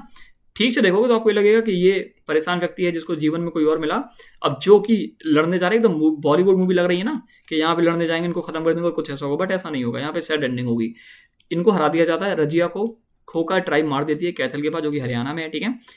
किनकी वजह से? हॉस्टाइल नोबल, जो नोबल्स होते हैं उनके ऑर्डर पे। वो नोबल्स कौन है? वही चहलगानी चालीसा वाले, ठीक है। और इनकी जो टूम्ब है कहाँ पे देखने को मिलती है? तुर्कमान गेट ओल्ड दिल्ली में, ठीक है। इस बात को भी रट लेना, एक कहानी आपको बिल्कुल नीड नहीं है याद करने की, ठीक है, ठीक है। और तो तबाकात नसीरी जो कि मिनाज सिराज के द्वारा लिखी गई, उसमें इनकी काफ़ी सारी चीज़ें लिखी है, ठीक है। जो कि एक्नॉलेज तो करता है कि भाई काफ़ी कैपेबल रूलर थी, काफ़ी अच्छी रूलर थी, लेकिन कहता है कि यार तुम यार औरत के लहजे में नहीं रहती हो, तुम और लड़की हो तो लड़की की तरह रहो। ये चीज़ पे ये सवाल उठाते हैं कौन? मिनाज सिराज। इस बात को भी याद रखेंगे। Razia remains a symbol of courage and reforms, remembered as the only female sultan of Delhi. इस बात को भी याद रखेंगे, ठीक है। इतना तो समझे गए होगे। अब आते हैं नसरुद्दीन महमूद। भैया सारे लोग तो बलबन पढ़ाते हैं, आप नसरुद्दीन महमूद क्यों पढ़ा रहे हो? थोड़ा सा पढ़ लो, ज़्यादा मैं भी नहीं पढ़ाऊंगा, बस थोड़ा सा जान लो। 1246 से लेकर 1265 तक रूल करता है। भैया 6 साल में क्या हुआ? छोटे मोटे रूलर्स है जो कि ऊपर आपको नाम बताया था, नीड नहीं है, बस आप ये देखो 1246 से लेकर 1265 तक रूल कर रहे हैं। अब सुनो, रूल तो ये कर रहे हैं लेकिन नाम चल रहा है बलबन का। भैया बलबन का कैसे नाम चल रहा है? क्योंकि नसरुद्दीन जो महमूद होते हैं ये दामाद हैं बलबन के। भैया बलबन को दामाद क्यों बनाएगा? सुनो मेरी बात, नसरुद्दीन महमूद बन जाते हैं जैसे तैसे करके सुल्तान। अब सुल्तान बन जाएगा तो बलबन को लगेगा यार अपनी बेटी शादी करा देते हैं, तो क्या करेगा बलबन? अपनी बेटी इनसे शादी करा देगा। तो भैया वो तो शादी करा देगा, वो बात तो ठीक ही है, लेकिन जो बलबन था इनके यहाँ पे क्या था? नायब था। नायब मतलब डिप्टी सुल्तान के, मतलब ये सुल्तान से जस्ट नीचे वाली जो पोस्ट होती है वो किसके पास थी? बलबन के पास थी। तो बलबन का ये पूरा एक पपेट था, ये नसरुद्दीन महमूद पूरा का पूरा बलबन के अंडर में था, क्योंकि बलबन का एक तो फादर इन लॉ था और ऊपर से वजीर था, गयासुद्दीन बलबन, ठीक पूरा इनका नेम ये। और ये जो व्यक्ति था ये बहुत रिलीजियस और पीसलेस रूलर था, मतलब सिर्फ दिन भर पूजा पाठ में लगा रहता था ये व्यक्ति, जो भी हो, ठीक है। और ध्यान ही नहीं देता था, सारा का सारा प्रेयर पे टाइम लगा था, ठीक है। बस इतना आपको ज़्यादा जानना नहीं था। और हाँ, जब बलबन को लगा कि यार देखो, बलबन ने सही समय सुना, तो वो ऐसा था, सुनो सुनो सुनो सुनो सुनो, तुर्कने चहलगानी सबको खत्म करती जा रही थी, ओके। रूल स्टेबल हो नहीं रहा था, ओके। नसरुद्दीन महमूद को बैठा दिया गया, ओके। नसरुद्दीन महमूद बैठ गए तो 1240 से लेकर 1265 इनको बैठे रह गया, लेकिन ये रूल किसके अंडर में कर रहे थे? मतलब रूल तो यही कर रहे थे, बट ये एक पपेट थे किसके अंडर में? किसके अंडर में बताओ ना? बलबन के अंडर। लेकिन अब बलबन को लगता है यार उम्र बहुत हो रही है, ऐसा करते हैं कि यार खुद भी तो रूल कर लें थोड़ा। तो फिर बलबन कहते हैं कि यार इसको खत्म करो, अपने ये दामाद है इसको खत्म करो। माना ये जाता है कि बलबन इनको जहर देके खत्म कर देता, माना जाता है, कंफर्मेशन मैं नहीं दे सकता, ठीक है, लिखा होगा यहाँ पे। हाँ, some account suggest he was poisoned by Balban, तो historians debate this, what is certain is Balban succeed. सीधी बात ये है कि बलबन इनको सक्सीड कर लेते हैं सुल्तान की तरह 1265 में, ठीक है। ये मारा जाता है 1265 में। कौन मारा जाता है? ये नसरुद्दीन महमूद। हाँ, बस आपको यही याद रखना था क्या, कि इनकी बेटी नसीरुद्दीन महमूद बलबन की बेटी से शादी करते हैं, और प्लस ये इनका भी रूल चलता है, और ये बेसिकली पपेट थे किसके अंडर में? गयासुद्दीन बलबन के अंडर में, ठीक है। अब गयासुद्दीन बलबन का टाइम पीरियड याद रखो 1266 से लेकर 1287, बहुत इंपॉर्टेंट है। ये एक तुर्की स्लेव थे जिसको इल्तुतमिश ने खरीदा था। अब इस व्यक्ति को पता था कि भैया अभी तक स्टेबल रूल था नहीं, बड़ी मुश्किल में आया है, अभी मैं बूढ़ा हो गया हूँ और ये तुर्कानी चहलगानी कभी भी मुझे खत्म कर सकती है, तो ऐसा करता हूँ कि तुर्कानी चहलगानी की तो पहले उसको उसकी औकात दिखाता हूँ। तो ये क्या करेगा व्यक्ति कि तुर्कानी चहलगानी की पूरी पावर हटा देगा, क्योंकि ये एक टाइम पे ये भी था, तो उसको पता है ना कि हम लोग कितने हद तक जा सकते थे ना खत्म करने के लिए, तो ये तो जानता था ये बात। तो भैया इसको ओलग खान भी जानते हैं, हाँ ठीक ये याद रखना, ये फैक्ट बहुत इंपॉर्टेंट है कि इसको ओलग खान के नाम से भी जानते हैं। बिफोर बिकमिंग सुल्तान से पहले इनका नाम ओलग खान था। ये नायब की तरह थे, डिप्टी मतलब सुल्तान थे, इनके अंडर में बता चुके हैं, चहलगानी चालीसा के पार्ट थे। ये बेसिकली थ्रोन पे इतने पे बैठते हैं नसरुद्दीन दैट के बाद, ठीक है। True considerator focus more on consideration than expansion. इन्होंने बोला कि यार देखो हमको एम्पायर एक्सपेंड नहीं करना है, ये है इसी पे अच्छे से कंट्रोल करना है, ठीक है। स्टैंडिंग सल्तनत इंस्टीट्यूशन, जो सल्तनत की इंस्टीट्यूशन थी उन पर अच्छा खासा कंट्रोल किया उन्होंने। दीवान ए अर्ज, ठीक है, दीवान ए अर्ज बहुत इंपॉर्टेंट है, ये मिलिट्री डिपार्टमेंट है जो कि इनके द्वारा बनाया गया था, रट लेना, ठीक है, रट लेना ये चीज़, ठीक है। इसमें बेसिकली क्या होता था, ये मेंटेन करते थे लॉ एंड ऑर्डर को, डिसिप्लिन ऑफ आर्मी डिसिप्लिन करते थे, आर्मी और आर्मी की जो ऑर्गेनाइजेशन है उन सबको देखा करते थे, ठीक है। और पेंशन, एक बात ये भी याद रखना कि पेंशन देते थे उन सोल्जर्स को जो कि अब फिट नहीं है आर्मी के लिए, लेकिन पहले उन्होंने आर्मी में सर्व किया। तो पेंशन वाला काम भी इन्होंने स्टार्ट करा था। किसने? इस व्यक्ति ने, गयासुद्दीन बलबन ने। ये थोड़ा अच्छी लाइन लगी, इस वजह से मैं लिख दी इसके बारे में, ठीक है, इनके बारे में। अफरसियाब, ठीक है। एक है अफरासियाब, एक है अफरोसियाब। जो अफरोसियाब है वो जगह है, जो अफरासियाब है वो क्या है? वो रूलर है। ये तुरानियन किंग है जो कि मेंशन किए गए हैं फिरदौसी की शाहनामा में। और इनको एक बार महमूद याद आ रहा है, महमूद ऑफ गजनवी, वो भी बोलते हैं कि हम अफरासियाब के वही हैं, क्या है? डिसेंडेंट। तो ये भी खुद को लेजिटिमेट बताने के लिए कि देखो यार हमें रूल करने दो, हम अफरासियाब के हैं, हम अफरासियाब के लड़के के लड़के के लड़के के लड़के लड़के हैं, मतलब हमारी फैमिली वहां से लेट करती। तो इनको भी लेजिटमेसी दिखाने के लिए ये खुद को ये बोलते। स्ट्रिक्ट पनिशमेंट, बहुत ज़्यादा स्ट्रिक्ट पनिशमेंट थी, बहुत हार्ड वर्ड थे, किसी को भी नहीं छोड़ते थे, भले ही वो अपने घर वाले हो। नहीं नहीं, ये वाला पार्ट तो किसी और के लिए आएगा, ठीक है, मतलब किसी को नहीं छोड़ते थे, ठीक है। और इनके पास नेटवर्क था स्पाइस का, ठीक है। ये वाला हमको अलाउद्दीन के टाइम पे भी देखने को मिलेगा, बट यहाँ पे भी याद कर लो कि इनके पास स्पाइस का नेटवर्क था। कि माना कि आप इनके लिए क्या बना रहे हो? साजिश बना रहे हो। अब क्यों बना रहे हो? क्योंकि इस व्यक्ति को पता था कि चहलगानी चालीसा कभी भी खत्म कर सकती है। और स्पाइस इसने इसलिए बनाया कि यार देखो, अगर कोई, मतलब जैसे अपन तुम, हम और आप हैं, और अपन आप लोग सोच रहे हैं कि चलो बलबन को खत्म करते हैं। आपने मुझे बताया कि अब बलबन को खत्म करने के लिए बलबन सुबह निकलेगा, अपन उठाए पटक देंगे। आपने मुझे बात ये बताई, मैंने बलबन को जाके बता दी, क्योंकि मैं उसका स्पाई था। ये बात आपको पता नहीं थी। तो अगले दिन अब मैं तमाशा देखूंगा। क्या तमाशा देखूंगा? कि आप नाच रहे हो और आप पे अंटर बरस रहे हैं, समझ गए ना? तो ऐसे स्पाइस पूरे शहर में फैला रखे थे, ठीक है। ब्रोक द पावर ऑफ चहलगानी चालीसा। चहलगानी चालीसा की ऐसी तैसी करती, ठीक है। 14 नोबल्स को तो हटाइए। इनसे बोला कि सुनो, जब भी मैं देखूंगा, जब भी सजदा करोगे, सजदा मतलब होता है झुकना, बोलते हैं ना, सजदे में यूं ही झुकता हूँ, तुमसे ही आके मिलता हूँ, क्या ये सबको होता है? फिर तो गाना बहुत बड़ा, छोड़ो। जिल्ले लाई, मतलब इन्होंने बोला कि भैया हम तो भगवान की परछाई है। शैडो ऑफ गॉड बताया खुद को लेजिटमेट दिखाने के लिए। सजदा मतलब होता है वही कि जहाँ पे हमने एक सजदे की वहीं पे जहाँ सिर झुकाना बना, तो सजदा मतलब सिर झुकाना ही होता है, ठीक है, याद रखेंगे। पैबोस मतलब होता है पैर चूमना। मोनार के जो किंग है ना, मोनार के पैर चूमना। तो उन्होंने बोला जब भी मैं देखूंगा, सबसे पहले आकर तो मेरे पैर चूमोगा और मेरे सामने सजदा करोगा। सबसे बोला, इतना स्ट्रिक्ट हो गया व्यक्ति, क्योंकि इसको पता था भाई, डर रहा था इससे कि कभी भी हो सकता है ये चीज़। इस बात को समझो। ये जब्ती इन्फोर्स करता है, मतलब डिसिप्लिन और एडमिनिस्ट्रेशन, ठीक है। मैरिज डिप्लोमेसी की बात करें तो कंसिडरेट हिज पोजीशन। इसने अपनी पोजीशन को अच्छे से बचाया था। क्यों? क्योंकि इसने अपनी जो बच्ची है, लड़की है, डॉटर, उसको शादी करवा दी थी सुल्तान नसरुद्दीन महमूद। भैया ये सुल्तान नसरुद्दीन महमूद कौन है? यही तो है, ये बताया तो था, ठीक है। मंगोल थ्रेट, भैया मंगोल थ्रेट, मंगोल इन्वेट कर देते मुल्तान में 1245 सी में। बलबन फाउट करता है भैया बहुत ब्रेव से, ठीक है, रिकवर कर लेते हैं मुल्तान को, बट मंगोल प्रेशर अभी भी हैवी बना रहता है, ठीक है। इनका जो लड़का है वो इस टाइम पे खत्म हो जाता है। क्यों? क्योंकि ये जो लड़का था वो बैटल ऑफ व्यास 1285 में मंगोल के द्वारा मारा जाता है। ओके, ये मुल्तान का इंचार्ज था ये लड़का, ठीक है, प्रिंस महमूद जो उनका सन था, ठीक है। बुगरा खान जो कि दूसरा लड़का, ठीक है, इस बात को भी याद रखो। ये बंगाल पे अलग रूल करा। ये करा पापा हम तुम्हारे बस में नहीं आएंगे, हम तो बंगाल में खुशी खुशी रूल करेंगे। खुद को इंडिपेंडेंट डिक्लेयर कर देता है 1287 में। इस बात को याद रखना, इस बात को याद रखना, मैं बताऊंगा क्यों याद रखना, ठीक है। बलबन की डेथ के बाद ये क्या कर लेता है? खुद को इंडिपेंडेंट कर लेता है। लेकिन याद रखना, ये बुगरा खान दूसरा लड़का है इनका, ठीक है। पहला लड़का खत्म हो गया, दूसरा लड़का ये है, ठीक है। Okay, frontier receded from river Jhelum to Beas due to constant Mongol attack. जो झेलम तक बेसिकली पहले इनकी रिवर थी, वो धीरे से कहाँ तक आ जाती है? व्यास तक आ जाती है, ठीक है। बस थोड़ा मतलब इनकी टेरिटरी कम हो जाती है, इस बात को याद रखो, ठीक है। तोरेक वैग रिवॉल्ट, ये एक लड़का होता है बेसिकली बंगाल का। तो वो बेसिकली क्या करता है कि रिवॉल्ट कर देता है कि भाई देखो हम तुम्हारी बात नहीं मानेंगे। ये तो समझो, ये कुछ होता है कि ये अपने नाम के, ये क्वाइंस और ये कुछ कुप्ता कुछ होता है, फ्राइडे सरमन जिसको बोलते हैं, ये अपने नाम से करवाने लगता है। तो सीधी बात है, खुद को सोवरन दिखाना चाह रहा था। बलबन भाई को गुस्सा आ गई, बलबन भाई खुद जाते हैं, खत्म कर देते हैं ना, इस बात को समझो। इसको तगरील बेग को खत्म कर देते हैं, किसमें? 1279 में। ओके, बस। और हाँ, internal policy blood and iron. ये ब्लड एंड आयरन वाली पॉलिसी क्या है, जिसको क्या बोलते हैं? लॉ पता नहीं क्या बोलते हैं, समझ आ रहा है, खून और लॉ करके कुछ बोलते हैं। रूथलेस सप्रेशन और रिवेलिंग, कि जो भी मेरे खिलाफ कुछ भी करेगा उसको बहुत भयंकर मारा जाएगा, बहुत भयंकर। ये चोर मीनार वाला ये है क्या? नहीं, ये नहीं है, वो तो फिर अलाउद्दीन आएगा, वो तो चोर मीनार बनवाएगा अलग से, मजा आ जाएगा आपको, ठीक है। तो मैसाकर ऑफ मेवातीस, जो मेवातीस होते थे उनका भैया बहुत भयंकर मैसाकर के, मैसाकर मतलब बहुत बड़ी मात्रा में इनको मारा गया। अब ये बेसिकली बंदरी थी जो नोटोरियस, मतलब ये समझो कि जो रॉबर्स और जो डकैत थे, डकैत जिनको जानते हो, जो लुटेरे थे, जो कि गंगा यमुना वाले द्वार पर लूट करते थे, उनको दबाने के लिए ये जो लोहा और आयरन वाली पॉलिसी ये आई थी, ठीक है। सॉरी, खून और आयरन वाली पॉलिसी, कि हम किसी को बख्शेंगे नहीं, कि अगर कुछ दिक्कत होगी तो मैं खून का बदला समझ गए? मतलब ऐसा कुछ समझ लो कि रेड एंड आयरलैंड पॉलिसी इसलिए आई थी क्योंकि रॉबर्स और डकैत्स को खत्म करना था इनको, ठीक है। डिस्ट्रॉय राजपूत जमींदार फोर्स टू प्रिवेंट अपराइजिंग, जो राजपूत जमींदार के फोर्स थे उनको भी खत्म कर दिया, उनको लगा कि आगे जाके बगावत ना कर दें, इस बात को भी समझिए। फर्शियन फेस्टिवल ऑफ नवरोज ये इंट्रोड्यूस करते हैं, बहुत इंपॉर्टेंट है, ठीक है। पैटर्नाइज करते हैं स्कॉलर आमिर खुसरो को, याद है, याद रखिए, ये कंटेम्प्रेरी थे वर्ल्ड वन के, ठीक है।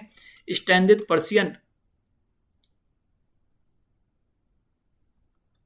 ओके, अरे कंटेम्प्रेरी तो होंगे ही ना क्योंकि यही पैटर्नाइज कर रहे हैं, हाँ, इस बात को भी समझो। Standard Persian culture and etiquette of the in the sultanate, ठीक है।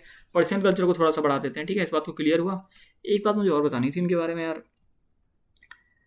कहाँ गई वो बात, अच्छा अच्छा, हाँ, अब बताऊंगा ये बुगरा खान वाली बात। तो सुनो, कैकाबाद किन के लड़के हैं? बुगरा खान के। बुगरा खान कौन है? बुगरा खान इन्हीं का तो लड़का है, किसका? बलबन का। बुगरा खान किनका लड़का है? बलबन का, ठीक है। और बुगरा खान का लड़का कौन है? कैकाबाद। तो गयासुद्दीन बलबन का क्या हुआ? ये क्या हुआ? इनका पोता। पोता ही तो होता है दादा, मतलब कैकाबाद के दादा थे गयासुद्दीन बलबन, बस इतना याद रख लो। अब जो कैकाबाद है ये लड़का बेसिकली 17 साल की उम्र में, जो बलबन की डेथ के बाद 17 साल की उम्र में बन जाता है राजा। अब 17 साल की उम्र में अगर कोई बच्चा राजा बनेगा तो वो करेगा ऐस, तो ये व्यक्ति भी क्या करता है? ऐस करता है, ठीक है। तो ये बहुत सारा दारू पीता है, बहुत सारे वो मजे करता है जो कि हम लोग सपने में, मतलब जो कि आप लोग सपनों में देखते हो, मैं नहीं देखता हूँ, ठीक है। जो भी आप सोच सकते हो वो सारी चीज़ें ये करता है ये व्यक्ति, मतलब पूरे जीवन के मजे लेता है। यंग था, एक्सपीरियंस था नहीं, बढ़िया लग्जरी सब में घुस जाता है कि भाड़ में जाए दुनियादारी। इतना दारू वारू पीता है कि भाई इसको लकवा मार जाता है और 20 की उम्र में खत्म हो जाता है, ठीक है। Okay, Qaiqabad was planned place by throne the nobles after Balban की डेथ के बाद कैकाबाद को प्लेस किया गया था नोबल्स। नोबल्स ने कहा कैकाबाद अभी बैठो और कोई बचा ही नहीं है, इस वजह से, ठीक है। He was manipulated by court factions and proved incapable of strong, और इसको भाई जो कोर्ट के जो लोग थे वो बोलते थे यार तुम्हारे बस का नहीं है ये स्ट्रॉन्ग रूल करना है ना, इसको बेसिकली मैनिपुलेट कर दिया था। His rain mark the decline of slave dynasty, धीरे धीरे स्लेव डायनेस्टी बेसिकली खत्म हो गई। फिर जलाउद्दीन खिलजी आते हैं जो कि कमांडर एंड नोबल थे, ये एडवांटेज उठाते हैं कैकाबाद। उनको लगा यार ये इसके अंदर ताकत तो है ही नहीं, तो ऐसा क्या करते हैं कि 1290 में जलाउद्दीन खिलजी क्या करते हैं? कैकाबाद को मार देते हैं। लेकिन भाई कैकाबाद का एक छोटा सा बच्चा भी था 3 साल का, उसको भी जलाउद्दीन मार देते हैं, ऐसा माना जाता है। इनको तो मार देते हैं लेकिन 3 साल के बच्चे को भी जलाउद्दीन खिलजी नहीं छोड़ता, ये भी माना जाता, मतलब ये माना जाता, ये कंफर्मेशन, ये माना जाता, ये कंफर्मेशन, याद रखिएगा, ठीक है। और इसी वजह से स्लेव और मामलो डायनेस्टी पूरी पूरी खत्म हो जाती है और यहाँ से स्टार्ट हो जाती है खिलजी डायनेस्टी। इसको काफ़ी बार हम लोग खिलजी रेवोल्यूशन भी बोलते हैं। Okay, important officer under slave dynasty के अंदर के इंपॉर्टेंट ऑफिसर, तो एक थे नायब वजीर, जिसको प्राइम मिनिस्टर बोलते थे, head of administration and revenue. अरीज ए ममालिक, ठीक है, ये हेड होता था मिलिट्री डिपार्टमेंट का, कंट्रोल करते थे रिक्रूटमेंट कि भैया किसको अंदर लेना है मिलिट्री में, किसको नहीं लेना है, सैलरीज कैसे देनी है, सप्लाईज, बहुत सारी चीज़ें। काजी उल कुआत, ये चीफ होते थे, चीफ जस्ट, ठीक है। बरीद क्या होता था? हेड ऑफ इंटेलिजेंस, ठीक है, बरीद, ये इंपॉर्टेंट, ठीक है, ठीक है। स्पाई से ये एस्पिनेज मतलब होता है स्पाई वाला, जो बताया था ना कि जो स्पाई देखेंगे इधर उधर, तो उसी से रिलेटेड है बरीद, याद रखेंगे, ठीक है। दीवान इंसा, ये मैनेज करते थे रॉयल करस्पेंडेंस एंड डिसर, ये बस देख लो, ठीक है। और सद्र उस सुधार, ये भी ज़्यादा जानने की नीड नहीं है, ठीक है, बस इतने देख लेना, ठीक है, बस इतना ही देख लेना, इनफ है, उससे ज़्यादा जानने की नीड नहीं है।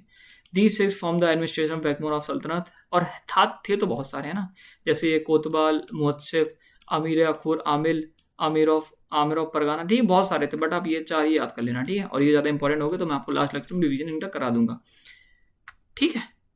तो अब जलाउद्दीन खिलजी आ चुका है 1290 में। जलाउद्दीन खिलजी जब थ्रोन पे बैठता है, शायद वो 60 ईयर का था, है ना, या फिर 60 या 66 साल का था जलाउद्दीन जब बैठता है, मुझे एकदम कंफर्मेशन याद नहीं है, तो इस बात को याद रखिएगा।